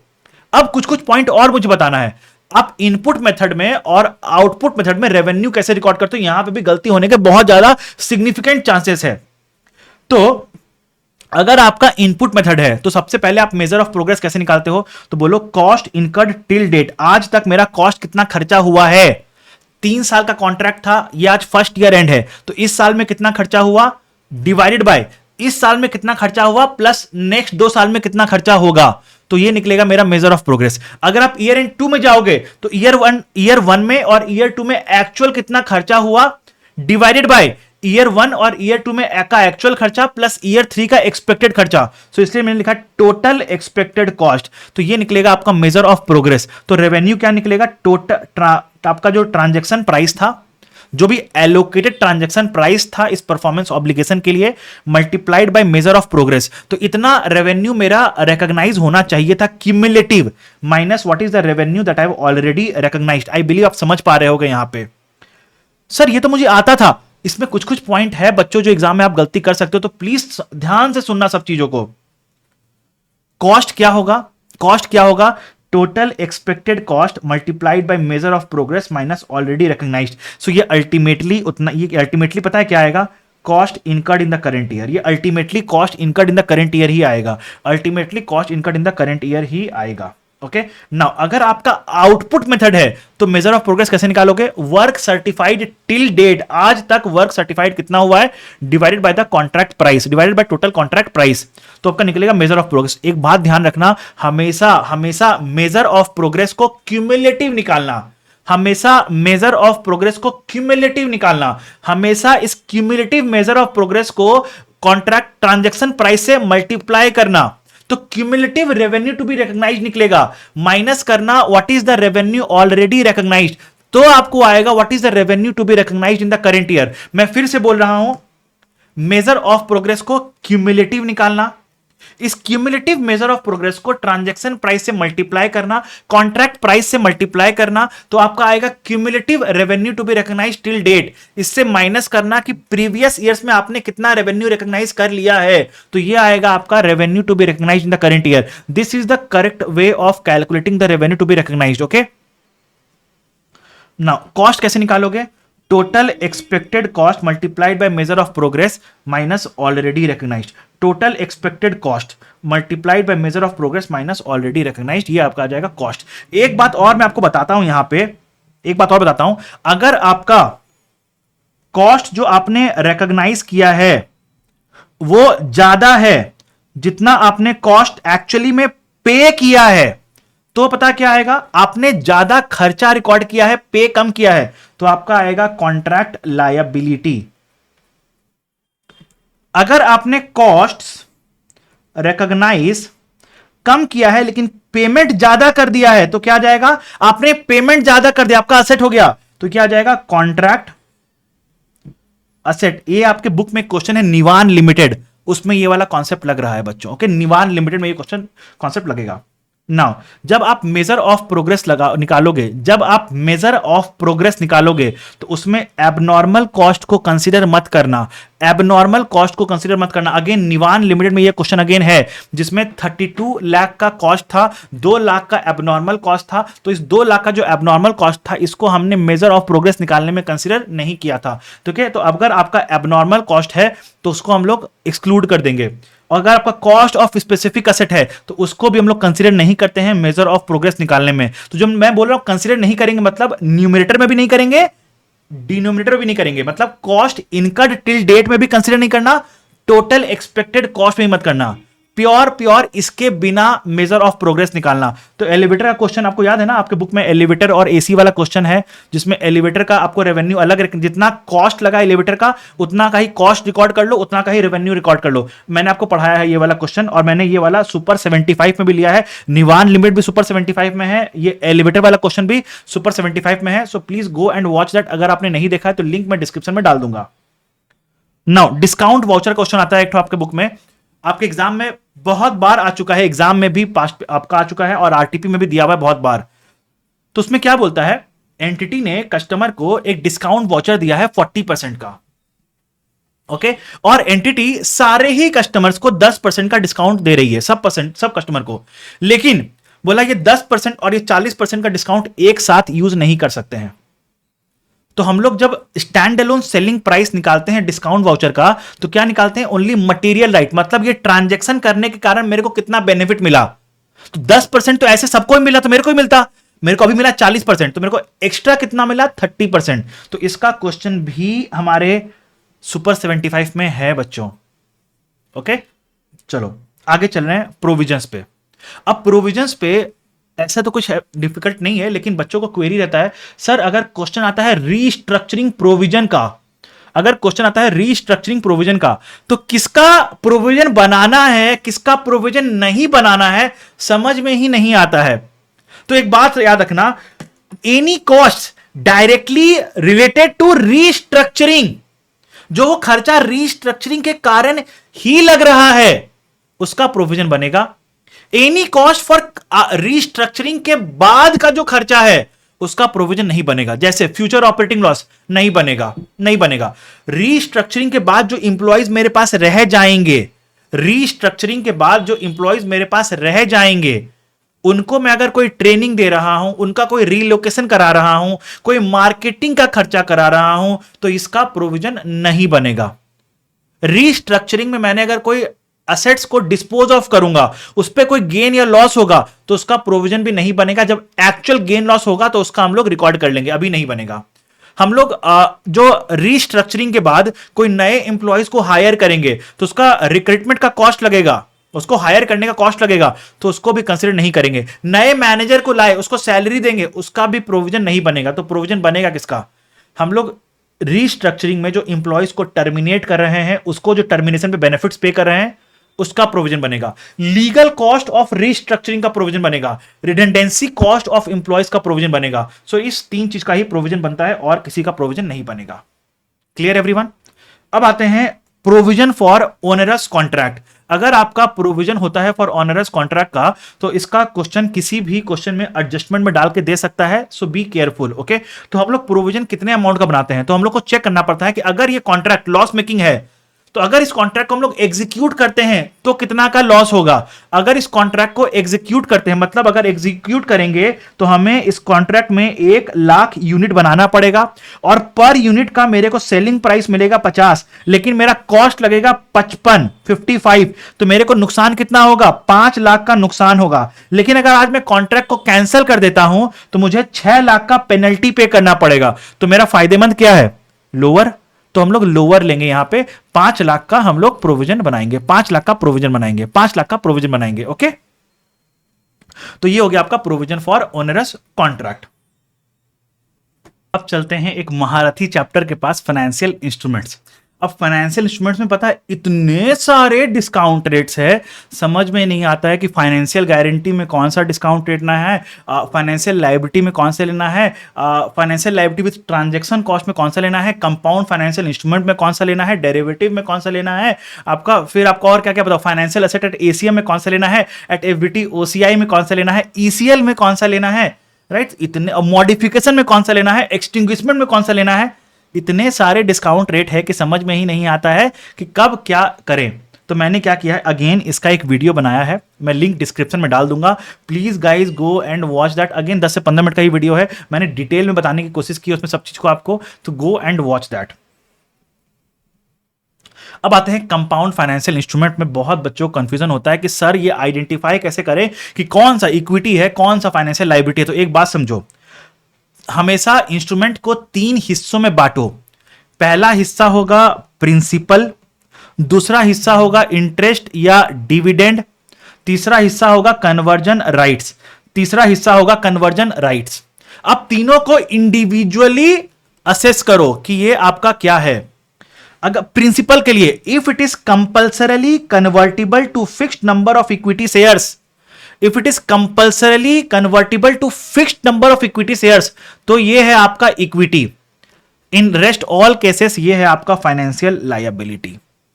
कमिंग टू इंटरेस्ट या डिविडेंड, अगर आपका कॉन्ट्रैक्चुअल ऑब्लिगेशन एग्जिस्ट करता है, मतलब लिखा हुआ होगा payable at the end of each year, तो ये फाइनेंशियल लायबिलिटी, नहीं तो इक्विटी। कन्वर्जन राइट्स, अगर conversion rights is conversion to fixed number of equity shares, तो आपका इक्विटी। अगर वेरिएबल नंबर है तो अदर लायबिलिटी, अगर वेरिएबल नंबर है तो other liability, fix financial liability नहीं, अगर वेरिएबल नंबर है तो अदर लायबिलिटी, अदर लायबिलिटी। एक बार बताओ, यहां पे कंफ्यूजन आता है, सर एनी अदर्स में क्या आता है?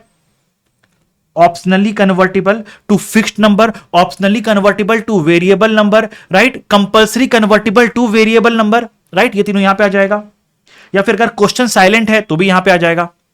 ओके, नाउ अब चैलेंज आता है, सर ये आइडेंटिफाई कैसे करें कि ये कंपल्सरी कन्वर्टिबल है या नहीं। आइडेंटिफाई कैसे करें कि ये कंपलसरी कन्वर्टिबल है या नहीं? तो पहला बात तो क्वेश्चन क्लियरली बोल देगा कि बच्चों ये कंपलसरीली कन्वर्टिबल है। क्वेश्चन क्लियरली बोल देगा कि ये कंपलसरीली कन्वर्टिबल है। अगर क्वेश्चन नहीं बोला है तो क्वेश्चन आपको हिंट देगा। हिंट क्या देगा? बोलेगा कैन बी कन्वर्ट, मतलब कन्वर्ट कर सकते हैं। तो ये हो गया ऑप्शनल। बोलेगा विल बी कन्वर्टेड, मतलब कन्वर्ट करेंगे, तो ये हो गया कंपलसरी। अगर क्वेश्चन साइलेंट है, हिंट भी नहीं दे रहा है, ना सामने से बोला ना हिंट दिया, तो ऑप्शनल। ऑप्शनल मतलब फाइनेंशियल लायबिलिटी, ऑप्शनल मतलब फाइनेंशियल लायबिलिटी। नाउ पता है आपके बुक में एक और क्वेश्चन है जिसमें बोल रहा है 50% को हम लोग इक्विटी में कन्वर्ट करेंगे और 50% को कैश में देंगे। अब यहां पे क्या हो रहा है, हम लोग यहां पे ये अज्यूम करेंगे कि अगर ऐसा क्वेश्चन आएगा ना तो 50% टू इक्विटी, अगर क्वेश्चन क्लियरली कुछ ना बोले, अगर क्वेश्चन क्लियरली कुछ ना बोले, तो हम लोग यहां पे क्या अज्यूम करेंगे? हम लोग यहां पे अज्यूम करेंगे कि ये जो 50% टू इक्विटी है ना, ये कंपलसरी कन्वर्टिबल है। अगर क्वेश्चन क्लियरली कुछ नहीं बोलता है, unless question specifically mentions it to be optionally convertible. अगर क्वेश्चन बोल रहा है कि ऑप्शनली कन्वर्टिबल है तो ऑप्शनली कन्वर्टिबल है, लेकिन अगर क्वेश्चन कुछ नहीं बोल रहा है तो हम लोग मानेंगे कि 50% जो इक्विटी है मतलब वो इक्विटी ही है, वो कंपलसरी कन्वर्टिबल टू इक्विटी है। Okay, now compulsory convertible to fixed number, तो प्रिंसिपल आपका इक्विटी होता है। ओके, चलो अब आते हैं compound financial instrument with transaction cost. अगर क्वेश्चन में ट्रांजैक्शन कॉस्ट भी दिया हुआ, आपके बुक में दो क्वेश्चन है, परफेक्ट लिमिटेड और ग्रोथ लिमिटेड, इसका भी एक क्वेश्चन मैंने सुपर 75 में कराया है। तो इसमें हम लोग क्या करते हैं बताओ तो? बोला पहले इंस्ट्रूमेंट को स्प्लिट कर दो एफएल और इक्विटी में, ignoring transaction cost. Ignoring transaction cost पहले स्प्लिट कर दो, पहले स्प्लिट कर दो। उसके बाद जब स्प्लिट कर दिया आपने, उसके बाद एलोकेट करो ट्रांजैक्शन कॉस्ट को, ट्रांजैक्शन कॉस्ट को एलोकेट करो एफएल या इक्विटी में in the ratio of their values, in the ratio of their values, इसको स्प्लिट करो। जब स्प्लिट कर दिए तो जो ट्रांजैक्शन कॉस्ट इक्विटी में गया वो इक्विटी से एडजस्ट हो गया, इक्विटी तो कांस्टेंट रहेगा। जो ट्रांजैक्शन कॉस्ट एफएल में गया वो एफएल से एडजस्ट हो गया। अब क्योंकि एफएल में ट्रांजैक्शन कॉस्ट एडजस्ट हो गया, तो मैंने क्लास में क्या पढ़ा है, जहां जहां ट्रांजैक्शन कॉस्ट आता है वहां वहां इफेक्टिव इंटरेस्ट रेट आता है। तो क्योंकि एफएल में ट्रांजैक्शन कॉस्ट एडजस्ट हुआ तो इफेक्टिव इंटरेस्ट का कॉन्सेप्ट आ जाएगा, और इफेक्टिव इंटरेस्ट रेट क्वेश्चन में दिया हुआ था। हम लोग जो दो क्वेश्चन किए थे दोनों में ही इफेक्टिव इंटरेस्ट रेट ट्रांजैक्शन में दिया हुआ था। याद है क्या? 15% और इफेक्टिव इंटरेस्ट रेट दिया हुआ था 15.86%, याद है क्या? ओके, चलो अब आते हैं ट्रांजैक्शन कॉस्ट का ट्रीटमेंट क्या होता है in case of financial asset. अगर आपका financial asset eight amortised cost method है तो ट्रांजैक्शन कॉस्ट को आप एफए में ऐड करते हो। अगर आपका एफए एट एफबीटी ओसीआई है तो भी एफए में ऐड करते हो। अगर आपका एफए एट एफबीटी पी&एल है तो उसको ट्रांजैक्शन कॉस्ट को पी&एल में डाल देते हैं हम लोग। नाउ एक पॉइंट और यहां पे आप लोग लिखो मेरे साथ साथ, क्या कि अगर एफए एट FVTOCI होता है तो जो उसमें आप फाइनेंस इनकम निकालते हो, उसमें जो आप फाइनेंस इनकम निकालते हो वो सेम होता है, सेम होगा जो फाइनेंस इनकम आप निकालोगे अगर आपका FA at amortised cost method होता। तो सर क्या बोलना चाह रहे हो, नहीं समझ में आया? होल्ड ऑन, बताता हूं।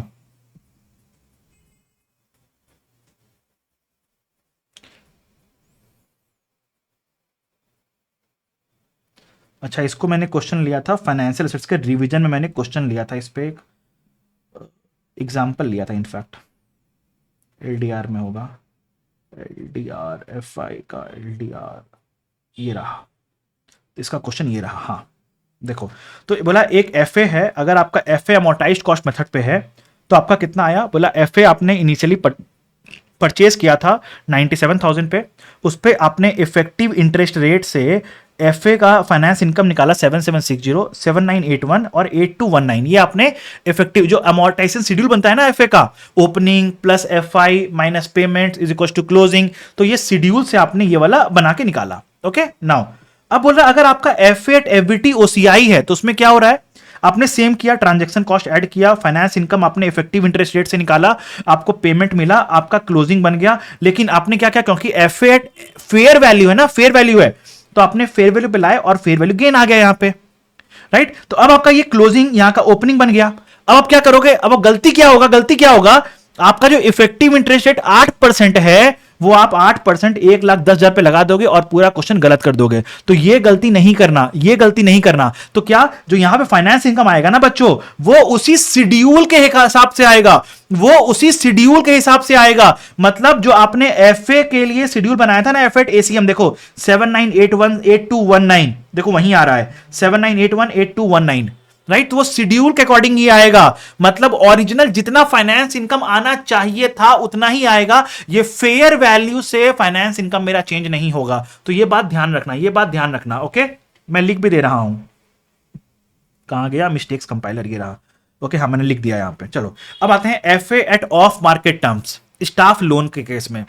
तो जो डिफरेंस आता है, हमने एफए किस अमाउंट पे रिकॉर्ड करते हैं, at present value of the contractual cash flows using the market rate of interest. जो प्रेजेंट वैल्यू आया उसको हम लोग एफए रिकॉर्ड करते हैं, जितना पे किया और जो एफए हुआ उसको डिफरेंस बोलते हैं। वो डिफरेंस कहां जाता है, अगर सर्विस कंडीशन एग्जिस्ट करता है तो प्रीपेड एम्प्लॉय बेनिफिट एक्सपेंस, और अगर सर्विस कंडीशन एग्जिस्ट नहीं करता है तो हाथों हाथ एम्प्लॉय बेनिफिट एक्सपेंस बोल के पीएनएल में चल जाएगा।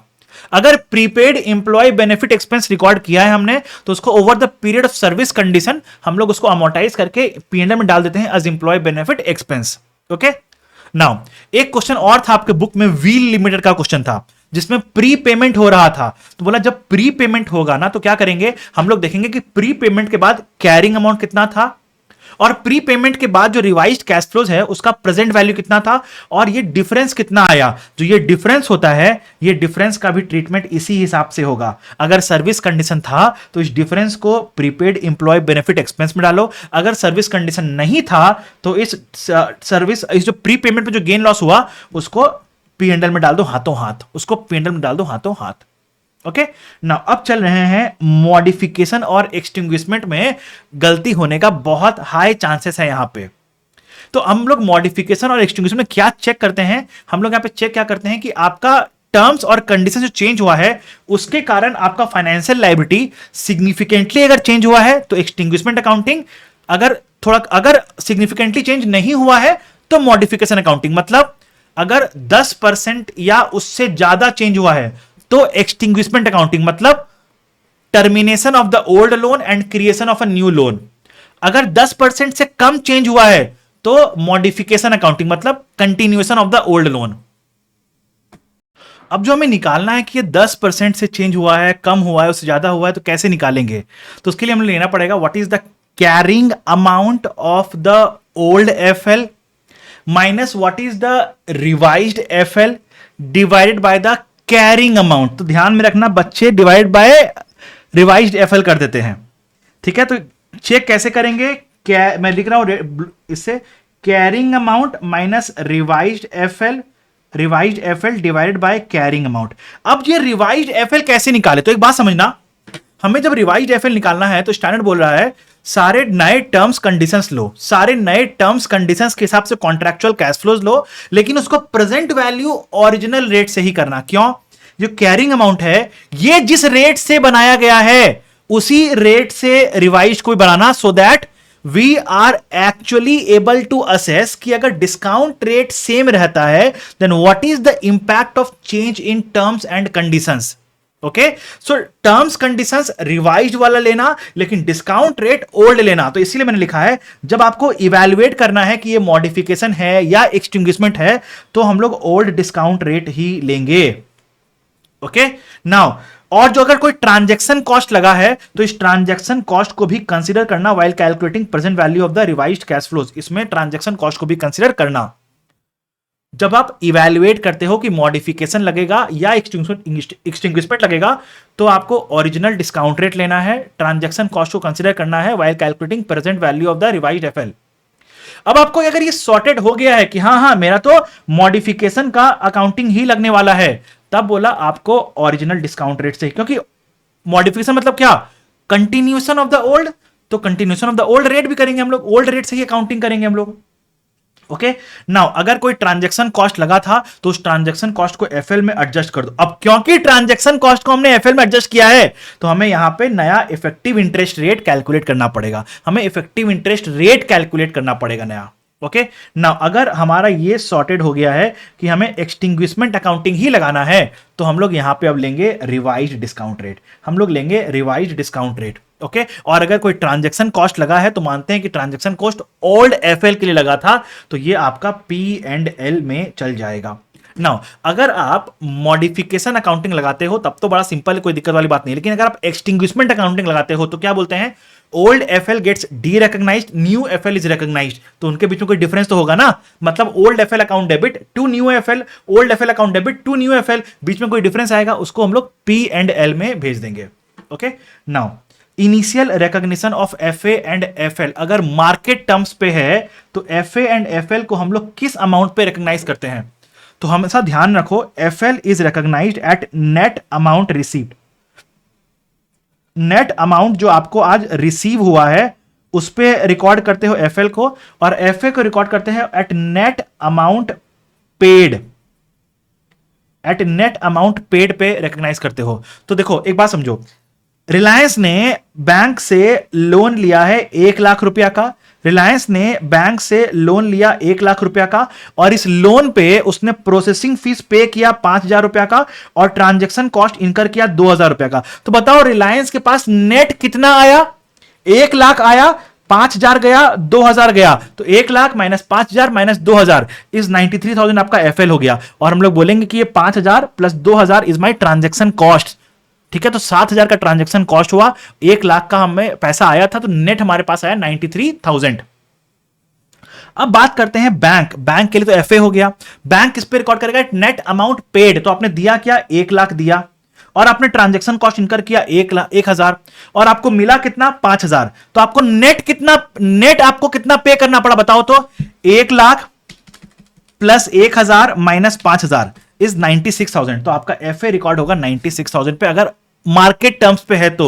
अगर ऑफ मार्केट टर्म्स पे होता है तो क्या करते हैं, कॉन्ट्रैक्चुअल कैश फ्लोज का प्रेजेंट वैल्यू निकालते हैं और उस प्रेजेंट वैल्यू पे रिकॉर्ड करते हैं, और जितना जो डिफरेंस होता है अमाउंट पेड और प्रेजेंट वैल्यू में, उसको हम लोग according to the relationship account for करते हैं। ओके, according to the relationship account for करते हैं हम लोग।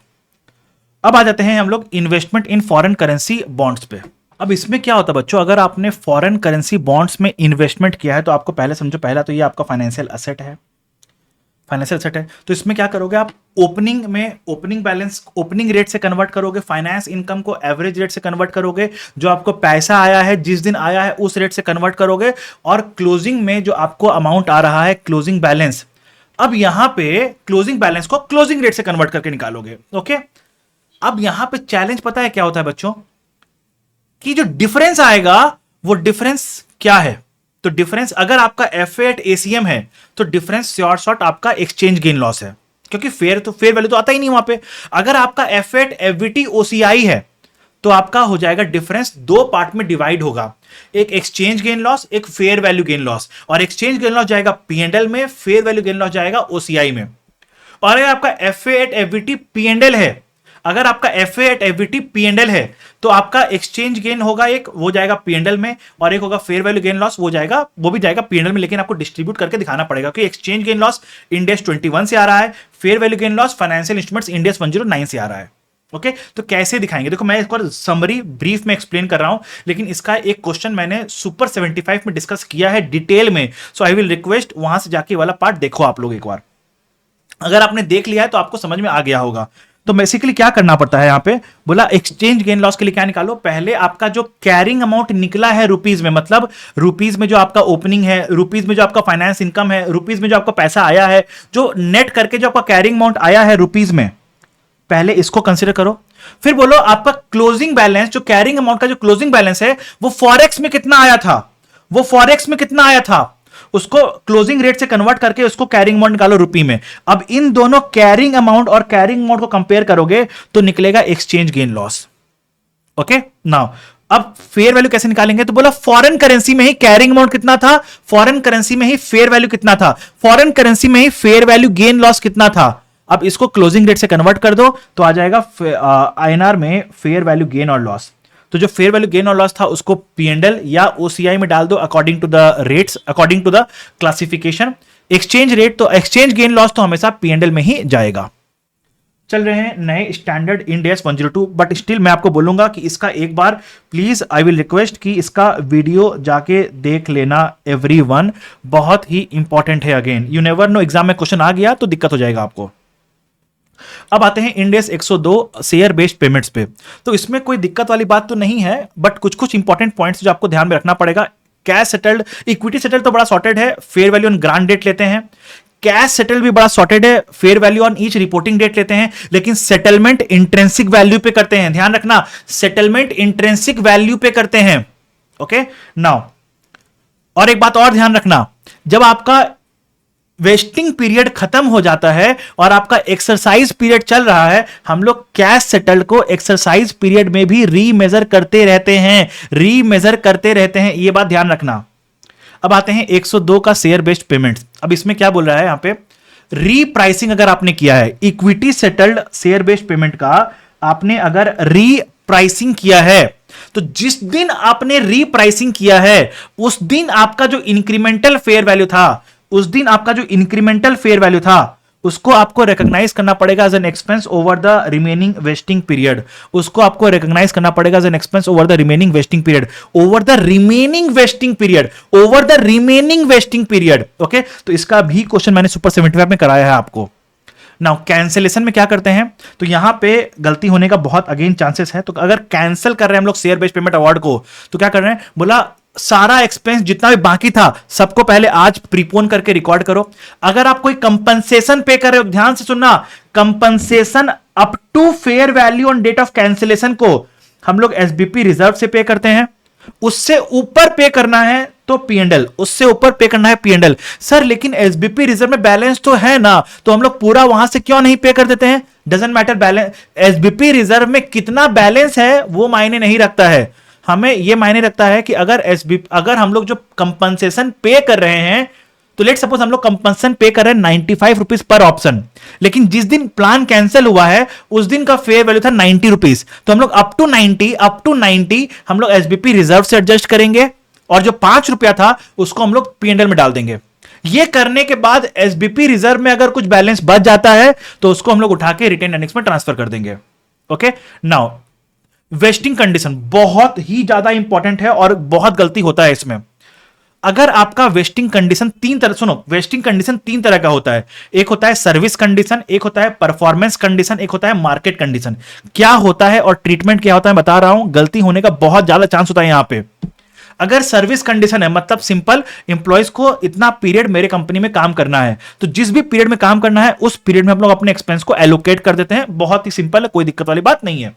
परफॉर्मेंस कंडीशन क्या होता है, बोला कि आपको कंपनी का कॉस्ट को रिड्यूस करना है, प्रॉफिट को इंक्रीज करना है, ये सब बोलते हैं परफॉर्मेंस कंडीशन। तो यहां पे क्या बोलता है, recognise expense over the estimated vesting period, और ये एस्टिमेटेड वेस्टिंग पीरियड पोस्टपोन भी हो सकता है। जैसे आपको याद है कि आपके बुक में क्वेश्चन था अंकिता होल्डिंग्स का, मैंने क्या पढ़ाया था, ईयर एंड 1 पे गए तो हमें लगता है सेकेंड ईयर में हो जाएगा, तो हमने दो साल में एक्सपेंस रिकॉर्ड कर लिया। ईयर एंड 2 पे गए तो हमें लगा 3 साल में पूरा हो जाएगा, तो हमने 3 साल में एक्सपेंस को रिकॉर्ड किया, राइट। तो अगर पुश हो रहा है तो हम लोग पुश करते जाते हैं, पोस्टपोन करते जाते हैं, over the estimated vesting period में ही हम लोग अपना एक्सपेंस को रिकॉग्नाइज करेंगे। नाउ थर्ड ईयर में गए, अब हमें लगता है नहीं 5th ईयर में रिकॉग्नाइज होगा, तो हम लोग 5 साल में एक्सपेंस को रिकॉग्नाइज करेंगे।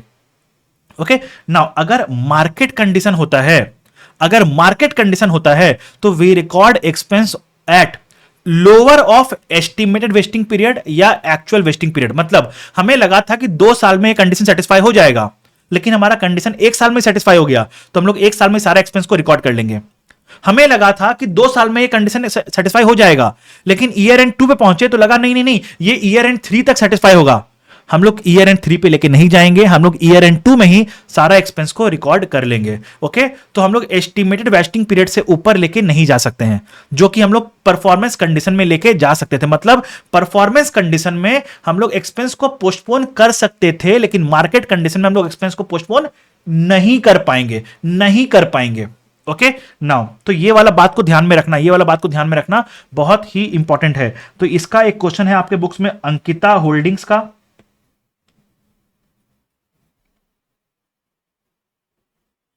और इसका भी एक क्वेश्चन है आपके बुक में। ओके नाउ, अब यहां पे आ रहा है नंबर ऑफ इंप्लॉयज कैसे निकालते हैं। तो नंबर ऑफ इंप्लॉयज में निकालने में ना सब बच्चों को गलती होता है और डर लगता है। मैं बताऊं आपको सिंपल क्या होगा। ऑलवेज थिंक कि कितने इंप्लॉयज एग्जिस्ट करेंगे वेस्टिंग डेट में। हम लोग यहां पे खड़े हैं, हमें यह सोचना है कि यहां पे कितना इंप्लॉयज होगा। हम यहां पे खड़े हैं, हमें फिर भी सोचना है यहां पे कितना इंप्लॉयज होगा। हम यहां पे खड़े हैं, हमें सोचना है यहां पे कितना इंप्लॉयज होगा। हमें सोचना है कि वेस्टिंग डेट पे कितने इंप्लॉयज एग्जिस्ट करेंगे, हमें उनके लिए ही एक्सपेंस रिकॉर्ड करना है। अब अगर क्वेश्चन आपको बोल रहा है क्या, अब अगर आपको क्वेश्चन क्या बोल रहा है कि 10% employees will leave over 3 year period, हमारा 3 साल का वेस्टिंग कंडीशन है और 3 साल में बोल रहा है 10% इंप्लॉय छोड़ के जाएंगे, तो हम लोग क्या बोलेंगे, अच्छा पूरे 3 साल में 10% मतलब 50 इंप्लॉय छोड़ के जाएगा। मतलब हम लोग क्या करेंगे, हम लोग यहां पे अपना एस्टीमेट 450 450 450 ही लेंगे। ओके हां, अगर कंसीडरिंग के एस्टीमेट चेंज ना हो, लेट सपोज ईयर 2 में आके एस्टीमेट चेंज हो गया, बोला कि हमें लगता है कि नहीं 15% इंप्लॉयज छोड़ के जाएगा ओवर 3 ईयर पीरियड, तो पता है हम लोग यहां पे अपना एस्टीमेट रिवाइज करके क्या बोल देंगे, 500 इंटू 0.85 दैट इज 425 इंप्लॉयज रहेगा, 425 इंप्लॉयज। फिर यहां पे हमारा एस्टीमेट फिर चेंज हो गया कि नहीं नहीं हमें लगता है कि 17% इंप्लॉय छोड़ के जाएगा हमें, तो ओवर 3 ईयर पीरियड, तो हम लोग क्या करेंगे 500 इंटू 0.83 इज 415 इंप्लॉयज यहां पे कंसिडर करेंगे, राइट। तो हमें बेसिकली यहां पे देखना होगा कि कितने इंप्लॉयज इस दिन एग्जिस्ट करेंगे। नाउ अब क्या बोल रहा है, अगर क्वेश्चन बोलता है कि 10% employees will leave per year 10% employees छोड़ के जाएंगे, तो हम लोग क्या बोलेंगे यहां पे, हम लोग बोलेंगे कि देखो इस साल का तो एक्चुअल मालूम है कि 40 इंप्लॉय छोड़ के गया, नेक्स्ट 2 साल का एक्चुअल मालूम है कि नहीं, लेकिन हमें मालूम कि 10% छोड़ के जाएगा, तो 90% इंटू 90%, तो ईयर एंड 2 का, ईयर एंड 3 का। फिर हम लोग ईयर एंड 2 पे पहुंचे, तो हमें मालूम है कि फर्स्ट ईयर में इतना छोड़ के गया, सेकंड ईयर में इतना छोड़ के गया, लेकिन थर्ड ईयर में कितना छोड़ के जाएगा मालूम है क्या, नहीं, तो 10% लेंगे, नहीं तो 90%। ओके नाउ थर्ड ईयर पहुंचे तो हमें मालूम है कि फर्स्ट ईयर में कितना छोड़ के गया, सेकंड ईयर में कितना छोड़ के गया, थर्ड ईयर में कितना छोड़ के गया, तो हमें एक्चुअल मालूम है, तो हमने ये ले लिया। ओके तो ऑलवेज थिंक कि वेस्टिंग डेट पे कितने इंप्लॉयज एग्जिस्ट करेंगे। अब आ जाओ fair share based payment with settlement alternative. अब इसमें क्या होता है बच्चों, अगर सेटलमेंट ऑल्टरनेटिव होता है तो हम लोग अपने ग्रांट डेट पे ये इवैल्यूएट करते हैं कि इक्विटी सेटल्ड का वैल्यू कितना है और कैश सेटल्ड का वैल्यू कितना है।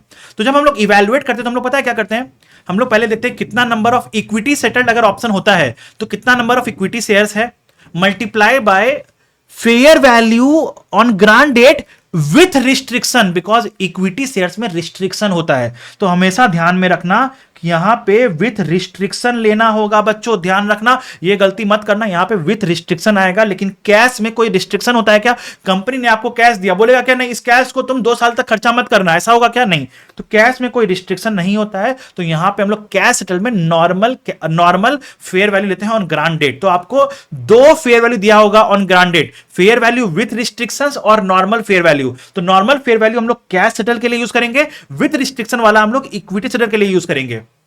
फिर हम लोग अब ग्रांट डेट पे असेसमेंट करते हैं कि what is the value of cash settled, what is the value of equity settled.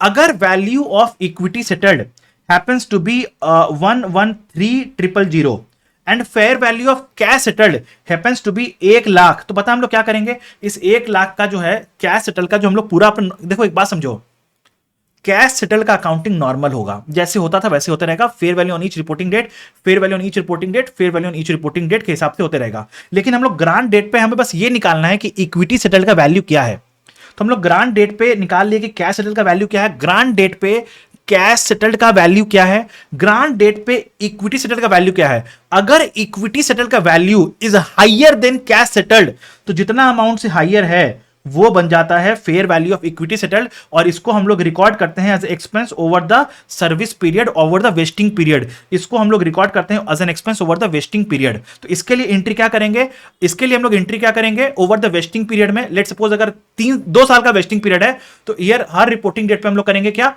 Employ benefit expense account debit to SBP reserve 6,500, employee benefit expense account debit to SBP reserve 6,500, ये entry करेंगे।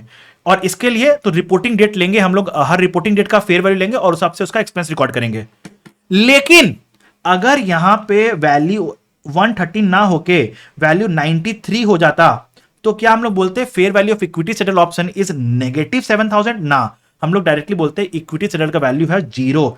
तो equity settled का value can be 0 but not negative. 0 हो सकता है, negative नहीं हो सकता। मतलब अगर fair value of equity settled is greater than fair value of cash settled, तो जितना अमाउंट से ग्रेटर है वो वैल्यू होता है इक्विटी सेटल्ड का। अगर कम है तो इक्विटी सेटल्ड का वैल्यू 0 हो जाएगा। Clear everyone? अब आ जाओ इंप्लॉय बेनिफिट्स में। अब इंप्लॉय बेनिफिट्स में क्या बोल रहा हूं, देखो इंप्लॉय बेनिफिट्स में ये सारे खर्चे होते हैं। करंट सर्विस कॉस्ट जाता है P&L में, interest cost on plan assets and PVDBO दोनों जाएगा P&L में, पास्ट सर्विस कॉस्ट जाएगा P&L में, गेन और लॉस ऑन कर्टेलमेंट जाएगा P&L में। ओके, एक्चुअल गेन और लॉस या रीमेजरमेंट गेन और लॉस जाता है OCI में, सीलिंग एडजस्टमेंट जाएगा OCI में। मैं आपके साथ एक बात और डिस्कस करना चाहता हूं। मैंने आपको सुपर 75 में एक चीज कराया था, मैं आपको वो बताना चाहता हूं फिर से, एक मिनट को। एम्प्लॉय बेनिफिट्स का मेरा कहां गया क्वेश्चन, LDR एम्प्लॉय बेनिफिट्स, ये रहा। हाँ, ये क्वेश्चन कराया था। अगर क्वेश्चन इस तरह का आता है जहां पे आपका प्लान असेट्स का भी डेटा दिया हुआ है, पीवीडीबीओ का भी डेटा दिया हुआ है, तो आपको आईसीआई कैसे सॉल्व कर रहा है? आईसीआई आपको सिर्फ नेट पीवीडीबीओ दिखा के सॉल्व कर रहा है। आईसीआई आपको सिर्फ नेट पीवीडीबीओ दिखा के सॉल्व कर रहा है। लेकिन बच्चों मैं बता रहा हूं, अगर आप एग्जाम में सिर्फ नेट पीवीडीबीओ दिखा के सॉल्व करोगे तो आपका गलती होने का बहुत हाई चांसेस होगा। तो I will sincerely request you कि पीवीडीबीओ अपना अलग दिखाना, प्लान असेट्स अपना अलग दिखाना। ओके, प्लान असेट्स अपना अलग दिखाना, तो आपका नेट पीवीडीबीओ सही निकलेगा। नेट कितना होता है? PVDBO minus plan assets is equal to net पीवीडीबीओ।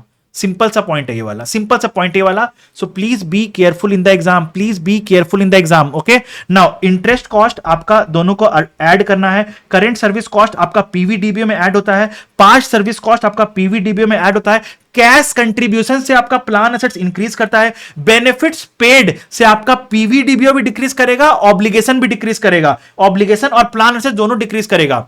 Curtailment and settlement से जितना अमाउंट से आपने कर्टेल किया है उतना अमाउंट से आपका पीवीडीबीओ डिक्रीज होगा। पीवीडीबीओ मतलब present value of defined benefit obligation.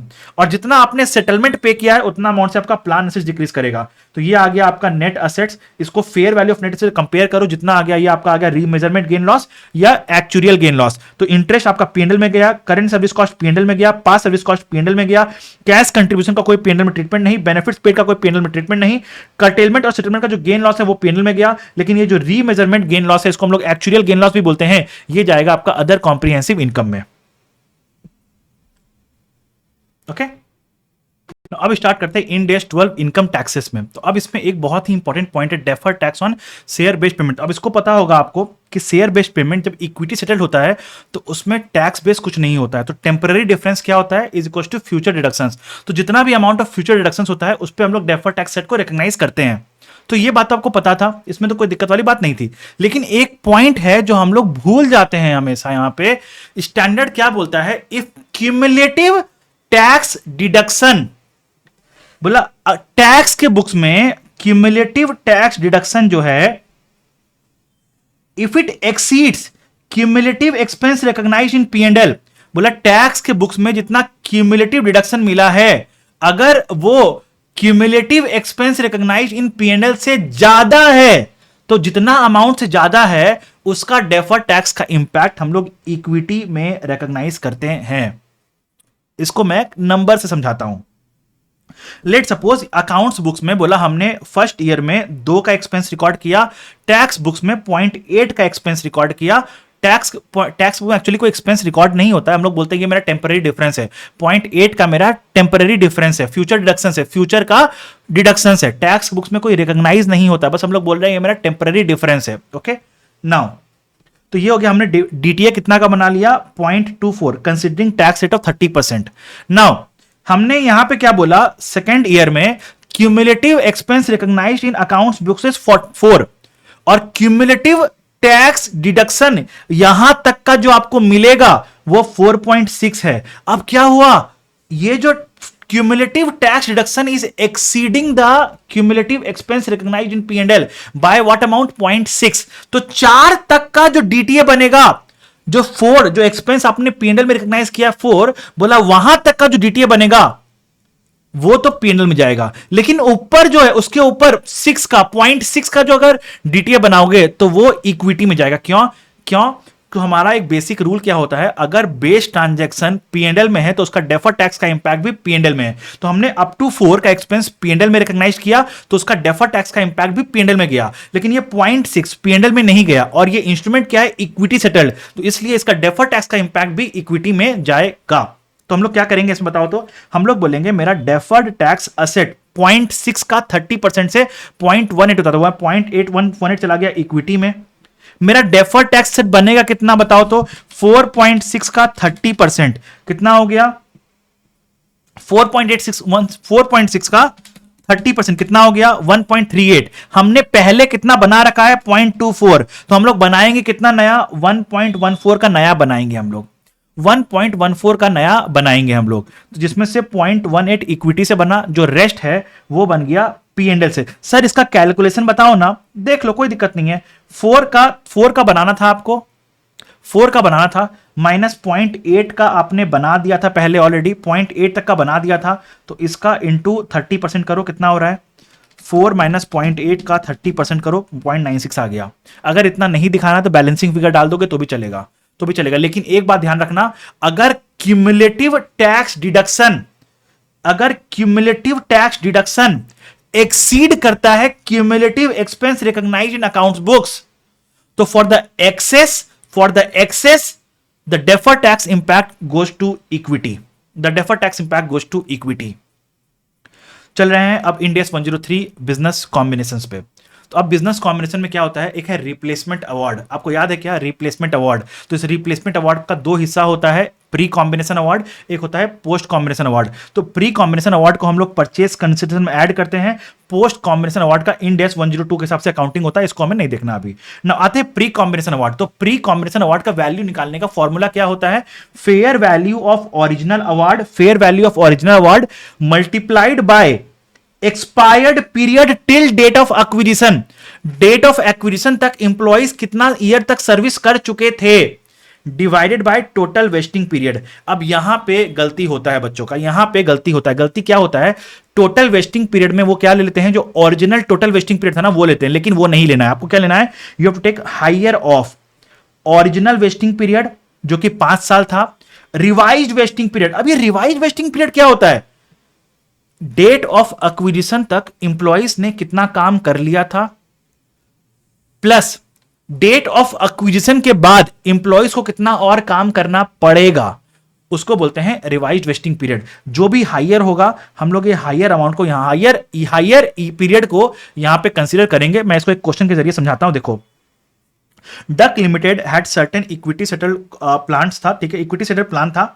मैं पूरा क्वेश्चन नहीं पढ़ रहा हूं। बोला fair value of original award आपको दिया हुआ है, fair value of original award आपको दिया हुआ है 12 लाख, मल्टीप्लाइड बाय, बोला क्या, देखो तो, as of the acquisition date the employees of duck has already served 2 year of service, 2 साल काम कर लिया था, तो इंटू 2 डिवाइडेड बाय हमें चाहिए total vesting period which is higher of original vesting period. तो ओरिजिनल वेस्टिंग पीरियड कितना बताओ, तो ओरिजिनल वेस्टिंग पीरियड था 5 साल, और रिवाइज वेस्टिंग पीरियड क्या होगा, 2 साल ऑलरेडी इंप्लॉइज काम कर लिया था, और क्या बोल रहा है, हमें और कितना काम करना पड़ेगा, vesting period has been reduced to 1 year from date of acquisition. Date of acquisition के बाद भी 1 साल और काम करना पड़ेगा। 2 + 1 = 3, सो 5 और 3 हायर क्या है 5, तो 2/5 किया हमने, 2/5 किया। इसका एंट्री क्या बनता है, investment account debit to SBP reserve. तो ये निकलता है आपका रिप्लेसमेंट अवार्ड्स का वैल्यू, ये निकलेगा आपका रिप्लेसमेंट अवार्ड्स का वैल्यू। आई बिलीव आपको ये वाला पार्ट समझ में आया होगा। नाउ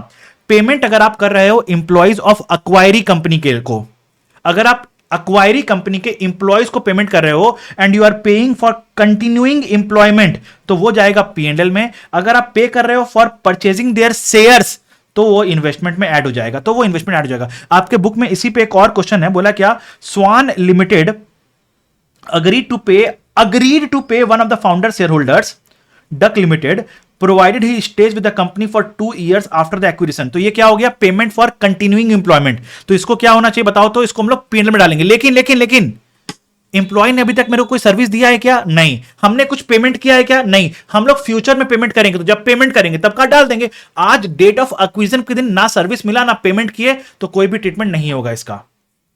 कंटिंजेंट कंसीडरेशन, तो अब देखो कंटिंजेंट कंसीडरेशन मतलब अमाउंट फिक्स्ड है, टाइमिंग फिक्स्ड है, लेकिन पे करना है या नहीं वो फिक्स्ड नहीं है। ओके नाउ अगर बोला कंटिंजेंट कंसिडरेशन आप कैश में सेटल करने वाले हो, तो आप इसको एफएल बोल के रिकॉग्नाइज करोगे ऑन डेट ऑफ एक्विजिशन, और इसका जो रीमेजरमेंट का गेन लॉस होगा वो आप पी एंड एल में डालोगे, कॉन्सोल पी एंड एल में डालोगे।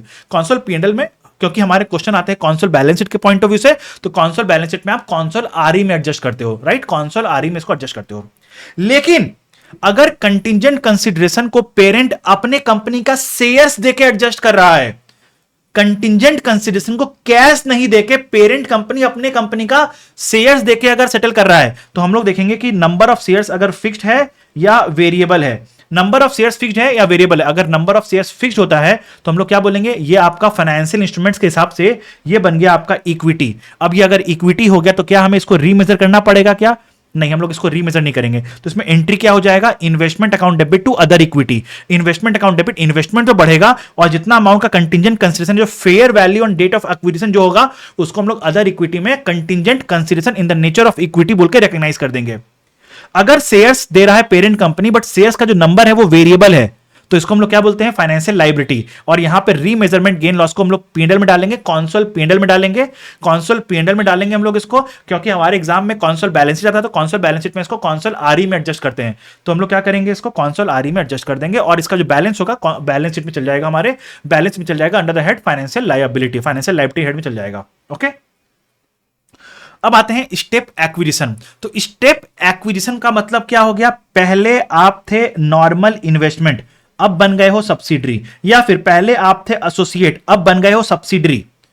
ओके नाउ तो अब इस केस में क्या करना होता, तीन काम करना होता, आपको ध्यान रखना होगा तीन काम, बहुत इंपॉर्टेंट ये वाला पॉइंट देखना। पहला, रीमेजर करो प्रीवियसली अक्वायर्ड इंटरेस्ट को at fair value on date of acquisition, और जो भी गेन लॉस आएगा उसको पी एंड एल में डालेंगे। फिर आप जब गुडविल निकालोगे तो उसमें क्या होता है, investments plus NCI minus net assets. तो जो गुडविल में जो इन्वेस्टमेंट्स आता है, इन्वेस्टमेंट्स में क्या आएगा, जब जो आपने लेट सपोज यहां पहले था आपका 20%, आपने फिर लिया 40% इज इक्वल टू 60%, तो जो 40% का कॉस्ट लगा वो तो लो गई, लेकिन 20% का fair value on date of acquisition लेना। So while calculating goodwill consider fair value of previously acquired interest on date of acquisition. Okay now अगर आपका जो स्टेप एक्विजिशन है is in the nature of associate to subsidiary, associate to subsidiary है, तो जब आप associate थे तो आपने इक्विटी मेथड लगाया होगा। तो इक्विटी मेथड जब लगाए थे तो जो एसोसिएट था उसका प्रॉफिट का शेयर आपने अपने पीएनएल में रिकॉग्नाइज किया होगा, उसका ओसीआई का शेयर अपने ओसीआई में रिकॉर्ड करके आपने अदर इक्विटी में एक्यूमुलेट किया होगा। तो बोला जब आप एसोसिएट से आप सब्सिडरी बन रहे हो, तो it is as good as associate को डिस्पोज ऑफ कर रहे हो, सब्सिडरी को एक्वायर कर रहे हो। तो आज ये जो ओसीआई रिजर्व्स जो आपने एक्यूमुलेट कराए थे अपने, जब आप एसोसिएट थे, अपना शेयर एसोसिएट का आप अपना शेयर ठीक है, उसको आज ट्रांसफर कर दो। कहां, अगर वो रिसाइक्लेबल है तो पीएनएल में, अगर वो रिसाइक्लेबल नहीं है तो आरई में। एग्जांपल, पेरेंट कंपनी ने एसोसिएट का रिवैल्यूएशन गेन का शेयर लिया था, तो वो कहां जाएगा बताओ, तो revaluation gain is not recyclable. तो हमें क्या करना पड़ेगा, जो हमने रिवैल्यूएशन रिजर्व में एक्यूमुलेट करके रखा है उसको उठा के आरई में ट्रांसफर करना पड़ेगा। पेरेंट ने एसोसिएट कंपनी से अपना share of foreign currency translation reserve लिया था, तो ये क्या रिसाइक्लेबल है, तो हम लोग क्या करेंगे, इसको उठा के पीएनएल में रिसाइकल कर देंगे। ओके तो बेसिकली जो भी ओसीआई रिजर्व्स है उसको हमें ट्रांसफर करना पड़ेगा, या तो पीएनएल में या तो आरई में, डिपेंडिंग। अगर वो रिसाइक्लेबल है तो पीएनएल में, अगर वो रिसाइक्लेबल नहीं है तो आरई में। इस पे मैंने एक डिटेल्ड वीडियो बनाया है by the name all about OCI reserves, which is very important. ICI ने पास्ट में क्वेश्चन पूछे हैं इसके ऊपर और पूछ सकता भी है, ठीक है। So don't ignore this topic, please I will sincerely request you कि इसको कर लेना एक बार, ऑल अबाउट ओसीआई रिजर्व वाला वीडियो देख लेना। अगर नहीं देखा है तो मैं लिंक डिस्क्रिप्शन में डाल दूंगा, देख लेना वहां से। अब आते हैं लॉस ऑफ कंट्रोल। अगर आपका कंट्रोल लॉस हो रहा है तो क्या करना होगा, अगेन आपको तीन काम करना है यहां पे। क्या, रीमेजर करो रिटेन्ड इन्वेस्टमेंट्स। आपने अगर कोई इन्वेस्टमेंट को रिटेन किया है at fair value on disposal date, gain और लॉस ऑन डिस्पोजल जो भी आएगा उसको पीएनएल में डालेंगे। अगेन ओसीआई रिजर्व्स जो पेरेंट का शेयर था, ओसीआई रिजर्व जो पेरेंट का शेयर था, अगर वो रिसाइक्लेबल था तो P&L, अगर वो रिसाइक्लेबल नहीं था तो RE। सर सिर्फ पेरेंट का शेयर क्यों, एनसीआई का शेयर क्यों नहीं? क्योंकि एनसीआई का शेयर एनसीआई में ऑलरेडी एक्यूमुलेट हो गया होगा। पेरेंट का शेयर हम लोग रिजर्व्स में एक्यूमुलेट करके रखते हैं, एनसीआई का शेयर हम लोग एनसीआई में ही ऐड करते हैं। जब हमने डिस्पोजल का अकाउंटिंग किया होगा तो हमने एनसीआई को डी रिकॉग्नाइज कर दिया तो उसका अकाउंटिंग हो गया। बस पेरेंट का शेयर बचा हुआ था तो पेरेंट का शेयर हम लोग या तो P&L में या तो RE में रिसाइकल कर देंगे। ठीक है, तो इसका एक क्वेश्चन आपके आरटीपी May 24 में भी आया था लेकिन एग्जाम में नहीं आया, तो यू नेवर नो नवंबर 24 में आ जाए तो इसका डिटेल्ड वीडियो मैंने ऑल अबाउट ओसीआई रिजर्व जो मैंने बोला ना यहाँ पे, ये वाला और ये वाला दोनों मैंने एक ही वीडियो में डिस्कस किया है, तो उसका लिंक मैं डिस्क्रिप्शन में डाल दूंगा। प्लीज गाइस देख लेना, प्लीज गाइस देख लेना। ओके, नाउ अगर आपका होता है परचेज और sale without change of control, मतलब 60% से 80% पे जा रहे हो या 80% से 55% पे आ रहे हो, तो आप परचेज और सेल तो कर रहे हो लेकिन कंट्रोल में कोई चेंज नहीं हो रहा है, तो उसमें क्या करोगे? बोला आप एनसीआई को इंक्रीज या डिक्रीज करना, एनसीआई को इंक्रीज या डिक्रीज करना, और जो डिफरेंस होगा, जो पेमेंट किया उसको रिकॉग्नाइज करना, या जो पैसा मिला उसको रिकॉग्नाइज करना। जो डिफरेंस होगा वो P&L नहीं इक्विटी में जाएगा। ओके, नाउ फिर एक और पॉइंट, कॉमन कंट्रोल ट्रांजैक्शन जो होता है तो हम लोग क्या करते हैं, जो अक्वायरी होता है उसका नेट एसेट्स को अक्वायर करते हैं कैरिंग अमाउंट पे, फेयर वैल्यू पे नहीं, कैरिंग अमाउंट पे। जो डिफरेंस होता है उसको कैपिटल रिजर्व में रिकॉग्नाइज करते हैं, जो डिफरेंस होता है उसको कैपिटल रिजर्व में रिकॉग्नाइज करते हैं। और हम लोग जो अक्वायरी कंपनी होता है उसका रिजर्व्स भी ट्रांसफर होता है, उसका रिजर्व्स भी ट्रांसफर करते हैं। लेकिन कॉमन कंट्रोल ट्रांजैक्शन अगर डीमर्जर के नेचर का होगा तो उसमें रिजर्व्स ट्रांसफर नहीं होता है, उसमें रिजर्व्स ट्रांसफर नहीं होता है। एक बात और आपको मैं बता रहा हूं, सुनो बात को। लेट सपोज ये इंटरप्राइज लिमिटेड है, ये इंटरप्राइज लिमिटेड है, इसका दो डिवीजन था, M1 और लैपटॉप और मोबाइल, लैपटॉप और मोबाइल। इसने मोबाइल डिवीजन बेच दिया टर्न अराउंड लिमिटेड को। ओके, तो क्या करेगा? ये करेगा डी रिकॉग्नाइज, अगर कॉमन कंट्रोल ट्रांजैक्शन है तो ये करेगा derecognise net assets at carrying amount, ये करेगा recognise net assets at carrying amount. ना क्योंकि ये टर्न अराउंड कंपनी ने अक्वायर किया तो ये परचेज कंसिडरेशन पे करेगा, तो ये रिकॉग्नाइज करेगा payment of purchase consideration, payment of purchase consideration, और जो डिफरेंस होगा वो चला जाएगा कैपिटल रिजर्व में। ओके, नाउ लेकिन एक बात, गलती क्या होता है एग्जाम में कि बच्चे इंटरप्राइज लिमिटेड में बोलते हैं कि अगर टर्न अराउंड ने परचेज कंसिडरेशन पे किया है तो इंटरप्राइज को परचेज कंसिडरेशन मिला होगा। नहीं, तो ये परचेज कंसिडरेशन का अकाउंटिंग नहीं करेगा, ये डायरेक्टली क्या करेगा? डिफरेंस को कैपिटल रिजर्व में डाल देगा। पता है क्यों? क्योंकि जो कंसिडरेशन टर्न अराउंड ने दिया है वो क्या इंटरप्राइज को दिया? ना ना ना ना ना, वो इंटरप्राइज के शेयर होल्डर्स को दिया है, इंटरप्राइज के शेयर होल्डर्स को दिया है कंसिडरेशन, राइट? तो ये इसका कंसिडरेशन का अकाउंटिंग नहीं करेगा। सो प्लीज ध्यान से रखना ये बात को। ओके, चलो अब आगे चलते हैं। अब आता है इंड AS 110 कंसोलिडेशन का।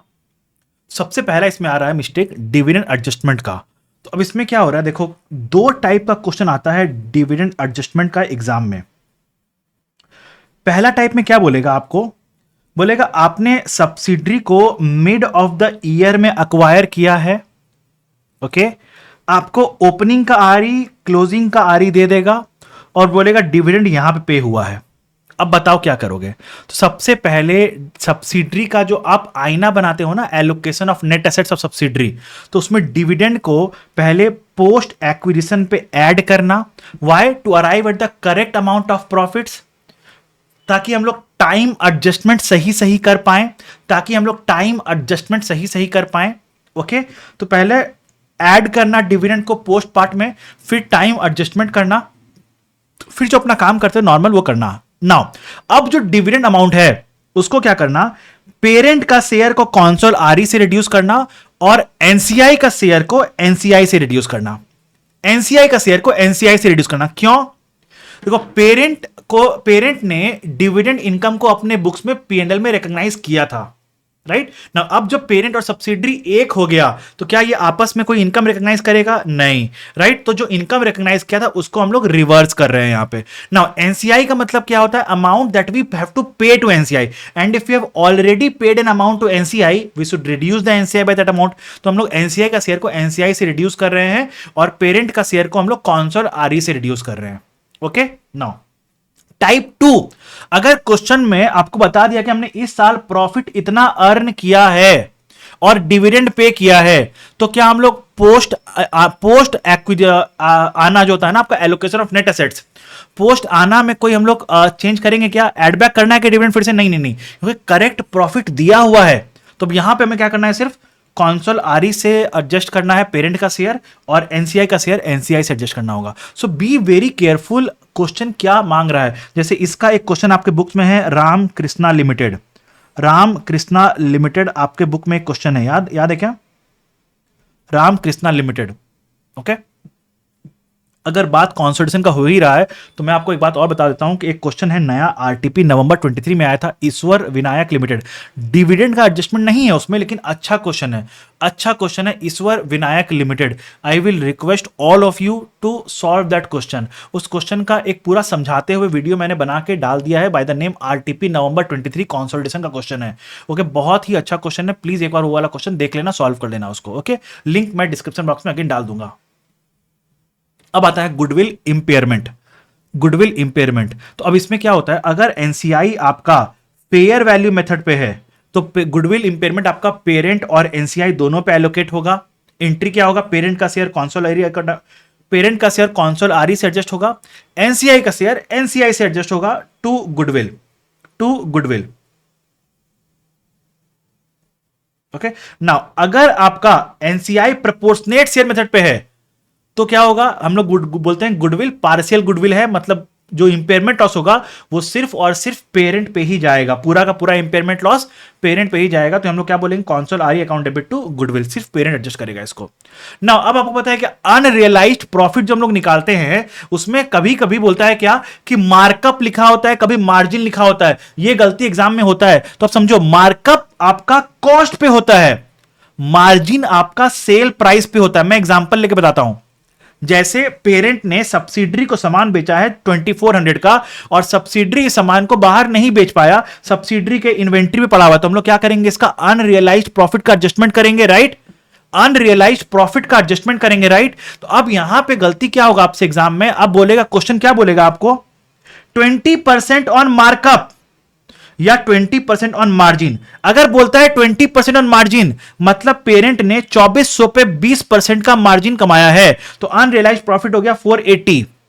मार्जिन है मतलब ये तो 2400 तो पेरेंट के लिए सेलिंग प्राइस है ना बच्चों, 2400 पेरेंट के लिए तो सेलिंग प्राइस है, राइट? तो ये हो गया 2400 का 20% इज 480। नाउ अगर बोल रहा है पेरेंट ने 20% मार्कअप पे चार्ज किया था, मतलब कॉस्ट प्राइस पे चार्ज किया था, तो क्या करेंगे? 2420 बाय 120।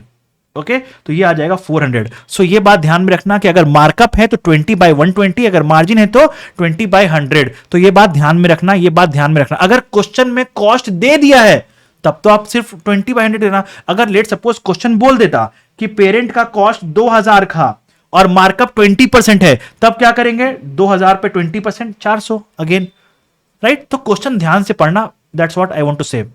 एक बात और है, मैं लिख देता हूं यहां पे, उस मिस्टेक को भी लिखता हूं।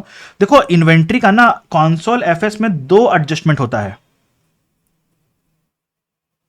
एक होता है फेयर वैल्यू एडजस्टमेंट और एक होता है अनरियलाइज्ड प्रॉफिट का एडजस्टमेंट।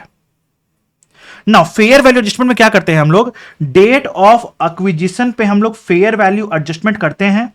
ओके, नाउ सब्सिक्वेंटली अगर इन्वेंट्री सेल हो गया है, सब्सिक्वेंटली अगर इन्वेंट्री सेल हो गया है, तो to the extent inventory sold, to the extent inventory is sold, हम लोग उसको फेयर वैल्यू एडजस्टमेंट को रिवर्स करते हैं। मतलब लेट सपोज हमने फेयर वैल्यू एडजस्टमेंट किया था 100 रुपया का और 60% इन्वेंट्री सेल हो गया, तो क्या करेंगे हम लोग? 60 का रिवर्सल कर देंगे fair value in the post period, in the post period हम लोग रिवर्स कर देंगे। Okay, to the extent inventory is sold. Now unrealised profit में क्या होता है?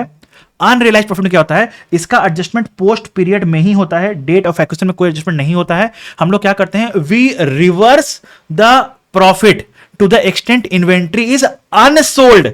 सो ये अनसोल्ड इन्वेंट्री पे होता है, ये सोल्ड इन्वेंट्री पे होता है। तो ये वाला पॉइंट भी मैंने और डिटेल में एक पूरे क्वेश्चन के साथ आपको अपने कंसोलिडेशन के रिवीजन वीडियो में समझाया है।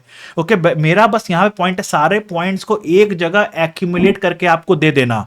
ओके, नाउ आपके माइंड में बुकमार्क बनाना मेरा काम है। ओके, अभी नाउ डेफर्ड कंसीडरेशन और कंटिंजेंट कंसीडरेशन होता है।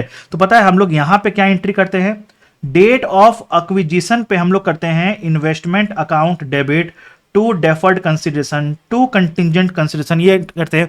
बट अगर क्वेश्चन आता है कंसोलिडेशन का, मतलब क्वेश्चन बोलेगा आपको बैलेंस शीट बनाना है रिपोर्टिंग डेट पे, आपको बैलेंस शीट बनाना है रिपोर्टिंग डेट पे। तो आप जब बैलेंस शीट बनाओगे रिपोर्टिंग डेट पे, तो डेफर्ड कंसीडरेशन को अनवाइंड करोगे ना, तो अनवाइंड करोगे तो फाइनेंस कॉस्ट आएगा, राइट। तो क्या होगा, आपका डेफर्ड कंसीडरेशन बैलेंस शीट में इंक्रीज करेगा। ये इंक्रीज क्यों किया, फाइनेंस कॉस्ट के कारण इंक्रीज किया। तो इस फाइनेंस कॉस्ट को कॉन्सोल आरई से माइनस करना मत भूलना, कॉन्सोल आरई माइनस करना मत भूलना। Similarly with contingent consideration also, उसका फेयर वैल्यू चेंज से अगर आपका कंटिंजेंट कंसीडरेशन बढ़ रहा है तो उसका फेयर वैल्यू जो चेंज हुआ है उसको आप कॉन्सोल आरई से एडजस्ट करना मत भूलना। ओके, चलो अब आता है इंड AS 28 एसोसिएट्स और जॉइंट वेंचर्स। तो इसमें दो बात मुझे बताना है आपको, बस दो बात बताना है। तो इसमें क्या हो रहा है, हम लोग जब भी इन्वेस्टमेंट करते हैं एसोसिएट या जॉइंट वेंचर में, तो हम लोग, मैं CFS कॉन्सोल एफएस की बुक से बात कर रहा हूं। तो कॉन्सोल एफएस में on the date of acquisition we need to evaluate क्या गुडविल है या गेन ऑन बार्गेन परचेज है। अगर गुडविल होता है तो हम लोग उसको रिकॉग्नाइज नहीं करते हैं, सिर्फ और सिर्फ डिस्क्लोज करते हैं, सिर्फ और सिर्फ डिस्क्लोज करते हैं। लेकिन अगर गेन ऑन बार्गेन परचेज आता है तो उसको हम लोग इन्वेस्टमेंट में ऐड करते हैं, उसको हम लोग इन्वेस्टमेंट में ऐड करके दिखाते हैं। ओके, इन्वेस्टमेंट में ऐड करेंगे और कॉन्सोल आरई में ऐड करेंगे, इन्वेस्टमेंट में ऐड करेंगे और कॉन्सोल आरई में ऐड करेंगे इसको हम लोग। ओके, इन्वेस्टमेंट में ऐड करेंगे अगर गेन ऑन बार्गेन परचेज आता है तो। सर कैसे निकाले, cost of investment, cost of investment, cost of investment कितना है आपका, minus fair value of INA of subsidiary of associate कितना है, एसोसिएट के पूरे कंपनी का INA का फेयर वैल्यू कितना है, मल्टीप्लाइड बाय एसोसिएट का परसेंटेज, मतलब share of INA of the associate, share of net assets of the associate. तो इससे आपका निकलता है गुडविल या गेन ऑन बार्गेन परचेज। अगर गुडविल आता है तो रिकॉग्नाइज नहीं करना है, सिर्फ और सिर्फ डिस्क्लोज करना है। अगर आपका गेन ऑन बार्गेन परचेज आता है, अगर आपका गेन ऑन बार्गेन परचेज आता है तो इसको हम लोग करेंगे add to cost of investments, investment account debit to consol RE, investment account debit to consol RE. तो ये बात मत भूलना, ये गलती हो सकता था एग्जाम में। नाउ अनरियलाइज्ड प्रॉफिट, अगर पेरेंट एसोसिएट को बेच रहा है, अगर पेरेंट एसोसिएट को बेच रहा है तो अनरियलाइज्ड प्रॉफिट में हम लोग क्या करते हैं, पेरेंट का प्रॉफिट को कम करेंगे, मतलब कॉन्सोल आरई, एसोसिएट का इन्वेंट्री को कम करना है। लेकिन एसोसिएट का इन्वेंट्री क्या कॉन्सोल बैलेंस शीट में आता है क्या, नहीं। तो उसका रिप्रेजेंटेटिव कौन है, इन्वेस्टमेंट इन एसोसिएट, उसका रिप्रेजेंटेटिव कौन है, इन्वेस्टमेंट इन एसोसिएट। तो अगर पेरेंट एसोसिएट को बेच रहा है तो हम लोग क्या करेंगे, कॉन्सोल आरई को कम करेंगे और इन्वेस्टमेंट इन एसोसिएट को कम करेंगे। लेकिन अगर एसोसिएट पेरेंट को बेच रहा है तो एसोसिएट का प्रॉफिट क्या होता है, share of profit of associate को कम करेंगे। लेकिन ये share of profit of associate ultimately जाता कहां है, कॉन्सोल बैलेंस शीट में, कॉन्सोल आरई में। तो कॉन्सोल आरई को हम लोग कम करेंगे, कॉन्सोल आरई को कम करेंगे, कॉन्सोल आरई को कम करेंगे और इन्वेंट्री पेरेंट का कम करेंगे। तो पेरेंट का इन्वेंट्री तो कॉन्सोल बैलेंस शीट में आ रहा है तो इन्वेंट्री कम करेंगे। तो ये ध्यान रखना, कब इन्वेस्टमेंट इन एसोसिएट को कम करेंगे, कब इन्वेंट्री को कम करेंगे। So please make a note of it. Okay, तो देखना इन्वेंट्री किसके पास है, अगर इन्वेंट्री पेरेंट के पास है तो इन्वेंट्री कम कर देंगे, अगर इन्वेंट्री एसोसिएट के पास है तो एसोसिएट का इन्वेंट्री का कॉन्सोल बैलेंस शीट में आ रहा है क्या, नहीं आ रहा है, तो यहां पे इन्वेस्टमेंट इन एसोसिएट कम होगा। Okay, now what is the amount of unrealised profit, तो unrealised profit multiplied by associate का होल्डिंग परसेंटेज जो होता है वो हम लोग कम करते हैं यहां पे। I believe it is clear. अब आगे चलते हैं Ind AS 21 effects of changes in foreign currency rates, foreign exchange rates. तो इसमें बोला अगर आपका फॉरेन सब्सिडरी है या फॉरेन कोई ऑपरेशंस है तो उसको जो आप इंडियन करेंसी फंक्शनल करेंसी में जो आप कन्वर्ट करोगे तो जो डिफरेंस आएगा, एक्सचेंज डिफरेंस आएगा, उसको हम लोग फॉरेन करेंसी ट्रांसलेशन रिजर्व में रिकॉर्ड करते हैं। तो जो एक्सचेंज डिफरेंस को हम लोग पहले अदर कॉम्प्रिहेंसिव इनकम में रिकॉर्ड करते हैं और वो बैलेंस शीट में FCTR foreign currency translation reserve में एक्यूमुलेट होता है। ना इसका ट्रीटमेंट क्या होगा, बोला ये एफसीटीआर में ही एक्यूमुलेट होते रहेगा होते रहेगा होते रहेगा होते रहेगा, हर साल ओसीआई में आएगा, एफसीटीआर में एक्यूमुलेट होगा, हर साल ओसीआई से आएगा, एफसीटीआर में एक्यूमुलेट होगा। नाउ जब ये सब्सिडरी डिस्पोज ऑफ होगा या जब ये ऑपरेशन डिस्पोज ऑफ होगा, तब ये रिसाइकल होके पी एंड एल में जाएगा, तब ये रिसाइकल होके पी एंड एल में जाएगा, ये रिसाइक्लेबल होता है, ये एफसीटीआर इज रिसाइक्लेबल। तो ये वाला बात भी मैंने ओसीआई वाले वीडियो में बताया है डिटेल में। ओके, तो ये सब जो भी चीज है ना, एक एक ओसीआई वाला पूरा एक वीडियो अलग से बना दिया है मैंने, राइट, थियरी का पूरा एक अलग वीडियो से अलग से बना दिया है, सुपर 75 मैंने ऑलरेडी लाइव यूट्यूब में डिस्कस कर लिया है। ओके, तो ये सब चीज को जाओ देखो यार, इसको हेल्प मिलेगा आपको, डेफिनेटली देखने से बहुत हेल्प मिलेगा। एक होता है आपका एक्सचेंज ट्रांजैक्शंस, मतलब 163840 में जो होता है ना एक्सचेंज ऑफ असेट्स, प्लस फिर आपका होता है शेयर बेस्ड पेमेंट में एक्सचेंज ऑफ असेट्स, प्लस फिर आपका होता है इंड AS 115 में नॉन कैश कंसीडरेशन। तो पूरा का एक समरी बना के मैंने वीडियो बना दिया है, देखो उसको जाके। फिर अपना नेक्स्ट मारे अर्निंग पर शेयर। अब अर्निंग पर शेयर में गलती होता है प्रेफरेंस शेयर्स वाले केस में। अब preference shares can be a liability या can be an equity as per Ind AS 109, right, ये तो कुछ भी हो सकता है।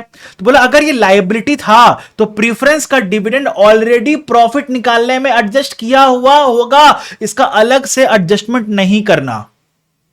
ओके, नाउ बट अगर इक्विटी था तो इसको हम लोगों को फर्स्ट निकालने में इसको एडजस्ट करना पड़ेगा, profit available for ordinary share holders निकालने में हमें इसको एडजस्ट करना पड़ेगा, हमें इसको एडजस्ट करना पड़ेगा। ओके, तो be careful, be careful. So what I am trying to say कि अगर ये प्रेफरेंस शेयर्स लायबिलिटी का है तो ये प्रॉफिट में एडजस्टेड प्रॉफिट में ही एडजस्ट हो जाएगा। अगर ये इक्विटी का नेचर है तो ये प्रॉफिट के बाद एडजस्ट होता है टू अराइव एट परफॉर्स। नाउ इसका कंसीडरेशन, ये वाला पॉइंट को आपको कंसीडर करना पड़ेगा जब डीपीएस निकालोगे तो भी, जब डीपीएस निकालोगे तो भी हो सकता है ये preference shares convertible preference shares हो, राइट, और ये आपके पोटेंशियली ऑर्डिनरी शेयर्स बन जाएं, राइट, पोटेंशियल शेयर्स बन जाएं। तो उस केस में आपको इसका अर्निंग्स को इंक्रीज करना पड़ेगा न्यूमरेटर में, और नीचे में आपका जो नंबर ऑफ शेयर्स जितना कन्वर्ट होगा उसको ऐड करना पड़ेगा। तो उस केस में अगेन फिर देखना कि ये वाला प्रॉफिट में एडजस्टेड हुआ होगा, तो नेट ऑफ टैक्स आप यहां पे एडजस्ट करोगे, नेट ऑफ टैक्स आप वापस से ऐड बैक करोगे। सो पॉइंट आई बिलीव आप समझ पा रहे हो मैं क्या बोलना चाह रहा हूं। ओके, अर्निंग पर शेयर में जो आप निकालते हो, कॉन्सोल एफएस में जो आपको अर्निंग पर शेयर निकालना होता है, तो जो डिनोमिनेटर होता है नंबर ऑफ शेयर्स, वो आपको पेरेंट का ही ऑर्डिनरी शेयर्स लेना है। मैं यहां पे ये बोलना चाह रहा हूं, अगर पेरेंट एसएफएस ऑफ पेरेंट में जो जब वो ईपीएस निकाला होगा तो उसने जो भी नंबर ऑफ शेयर्स लिया होगा कॉन्सोल एफएस में भी वहीं आएगा, चेंज नहीं होगा। कॉन्सोल एफएस में भी वहीं आएगा, चेंज नहीं होगा, क्योंकि आपको याद है ना, हम कॉन्सोल एफएस में क्या होता है, पेरेंट सब्सिडरी, सब्सिडरी का क्या इक्विटी कैपिटल हम लोग कॉन्सोल बैलेंस शीट में ऐड करते हैं क्या, ना ना ना ना ना। तो कॉन्सोल एफएस में इक्विटी कैपिटल में क्या आता है, पेरेंट का ही इक्विटी कैपिटल आता है, इसलिए नंबर ऑफ शेयर्स पेरेंट का ही लेना यहां पे। ओके, अब आते हैं Ind AS 8, third balance sheet कब बनाएंगे, जब आपका मटेरियल चेंज होता है अकाउंटिंग पॉलिसी में और it impacts opening balance of previous year. मतलब लेट सपोज आपका यहां पे कोई मटेरियल चेंज हुआ है अकाउंटिंग पॉलिसी में, और आपका वो इस साल का प्रॉफिट आपका जो है यहां पे इंपैक्ट हो रहा है बस प्रीवियस ईयर का प्रॉफिट्स, प्रीवियस ईयर का प्रॉफिट्स इंपैक्ट हो रहा है, तो क्या थर्ड बैलेंस शीट बनाएंगे क्या, ना। अगर वो प्रीवियस ईयर का ओपनिंग बैलेंस को भी इंपैक्ट कर रहा है तो थर्ड बैलेंस शीट बनाना पड़ेगा हमें, third balance sheet of this date, third balance sheet of this date हमें बनाना पड़ेगा। इसका सबसे बड़ा एग्जांपल है इंड AS का application, date of transition, date of transition, right. चलो आगे चल रहे हैं, Ind AS 113 fair value measurement. अब यहां पे क्या बोल रहा है, बहुत ही सिंपल सा पॉइंट है कि इंड AS 113 में हम लोग जो फेयर वैल्यू निकालते हैं वो दो मार्केट में निकल सकता है, प्रिंसिपल मार्केट और मोस्ट एडवांटेजियस मार्केट। दोनों का मतलब क्या होता है, तो principal market is a market जहां पे हाईएस्ट वॉल्यूम में सेल हो रहा होता है प्रोडक्ट, उसको बोलते हैं प्रिंसिपल मार्केट।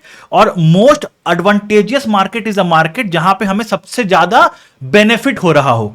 ओके, नाउ अब स्टैंडर्ड क्या बोलता है कि आपका अगर प्रिंसिपल मार्केट आपको मालूम है तो आप फेयर वैल्यू प्रिंसिपल मार्केट में ही निकालोगे।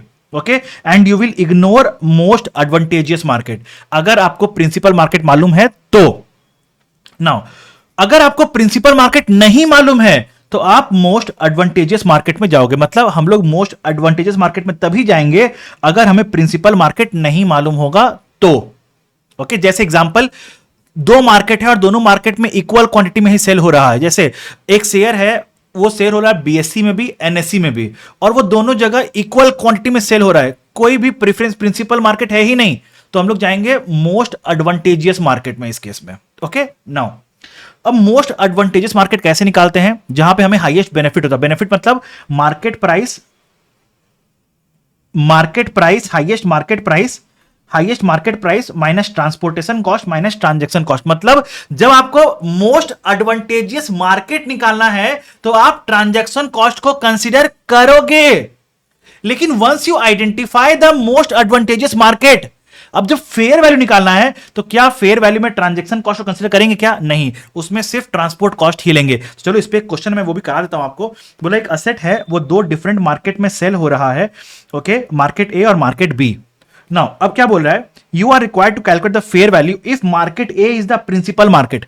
अब बता दिया है कि आपका ये प्रिंसिपल मार्केट है, तो हमें कुछ देखना है क्या? नहीं, हमें डायरेक्टली मार्केट ए में लेना होगा what is the market price minus transportation cost. तो मार्केट प्राइस क्या है? 26, ट्रांसपोर्ट कॉस्ट क्या है? 2, तो 26 माइनस 2 24 हो गया आपका फेयर वैल्यू। ओके, अब क्या बोल रहा है? 2 में क्या बोल रहा है? The fair value of the asset if none of the market is principal market. अगर कोई मार्केट प्रिंसिपल मार्केट नहीं है तो हमारा फेयर वैल्यू क्या होगा? तो हमें निकालना पड़ेगा what is the most advantageous market. तो अगर हम लोग ए में सेल करते हैं तो कितना बेनिफिट मिलेगा? 26 माइनस 2 माइनस ट्रांजेक्शन कॉस्ट है 3, सो 26 माइनस 3 माइनस 2 इज 21 का बेनिफिट मिलेगा मार्केट ए में। मार्केट बी में देखो तो कितना मिलेगा? 25 minus 1 minus 2, 25 minus 1 minus 2 is 22। तो ज्यादा बेनिफिट किसमें मिल रहा है? मार्केट बी में मिल रहा है, राइट। तो हम लोग अब फेयर वैल्यू किसमें निकालेंगे? मार्केट बी में निकालेंगे। लेकिन फेयर वैल्यू क्या होगा? Market price minus transport cost. Market price minus transport cost मतलब 25 माइनस 2 इज 23 हो जाएगा आपका fair value. So always keep in mind कि when determining most advantageous market हम लोग ट्रांजैक्शन कॉस्ट को कंसीडर करते हैं। अब गलती क्या होता है? बच्चे इसी को बोल देंगे कि यही मेरा फेयर वैल्यू है। बच्चे क्या करेंगे? बोलेंगे यही मेरा फेयर वैल्यू। नहीं, फेयर वैल्यू निकालने में ट्रांजैक्शन कॉस्ट को कंसीडर नहीं करते हैं। ओके, नाउ एक और छोटा सा पॉइंट, बहुत बार क्वेश्चन में क्या होता है, आपको कभी दे देता है एस्टिमेटेड फेयर वैल्यू, कभी कुछ दे देता है, तो हम लोग ये समझ ही नहीं पाते हैं कि यहां पे इस एसेट को मेरे को रिवैल्यूएशन करना है या इंपेयरमेंट करना है। तो देखो, समझो बात को, क्वेश्चन को ध्यान से पढ़ना। अगर क्वेश्चन में यूज किया है टर्म रिकवरेबल अमाउंट या वैल्यू इन यूज या fair value less cost to sell, ये सब टर्म यूज कर रहा है तो हमें करना है इंड AS 36 का इंपेयरमेंट। अगर कोई और टर्म यूज किया है तो हमें निकालना है रिवैल्यूएशन। अगर क्वेश्चन क्लियरली बोल दिया है कि हमें इंपेयरमेंट ही करना है तो जो भी दिया हुआ हमें इंपेयरमेंट ही करना पड़ेगा। ओके, अगर क्वेश्चन क्लियरली नहीं बोला है कि इंपेयरमेंट करना है या रिवैल्यूएशन करना है तो ये वाला लॉजिक हम लोग लगाएंगे। ओके, तो मैंने यहां पे आपके साथ ट्राई किया है कि जो भी छोटे छोटे पॉइंट्स है जहां पे आप गलती कर सकते थे, मैंने सब पॉइंट्स को एक जगह लाके समराइज करने की कोशिश की है। बट इसके अलावा मैं भी आपको कुछ वीडियोस देखने बोलूंगा। सुपर 75 कुछ का वीडियो देख लेना please. Top 20 questions from the past 10 attempts में जो भी क्वेश्चन आए मैंने वो बनाया वीडियो, वो भी देखना। चैप्टर वाइज रिवीजन है, वो आप अपने बेनिफिट के अकॉर्डिंग देख सकते हो, ऑप्शनल है। अगर आपको किसी चैप्टर को रिवाइज करना है तो वहां देख सकते हो, अदरवाइज नहीं भी देखोगे तो भी चलेगा। Okay, all about OCI reserve देखना मैंडेटरी है, FR का थियरी देखना मैंडेटरी है। ओके, और मैं आज ही आपके लिए डालूंगा एक इंड AS 101 का टॉप 5 क्वेश्चंस, तो वो भी देखना आपको जरूरी है। तो ये सब कर लेना, और कोई भी क्वेरी होता है तो मेरे को आप रीच आउट करो। ये वाला PDF जो है आपको टेलीग्राम में मिल जाएगा, मेरा टेलीग्राम का लिंक डिस्क्रिप्शन बॉक्स में दिया हुआ है। That's all for day, thank you guys, bye bye.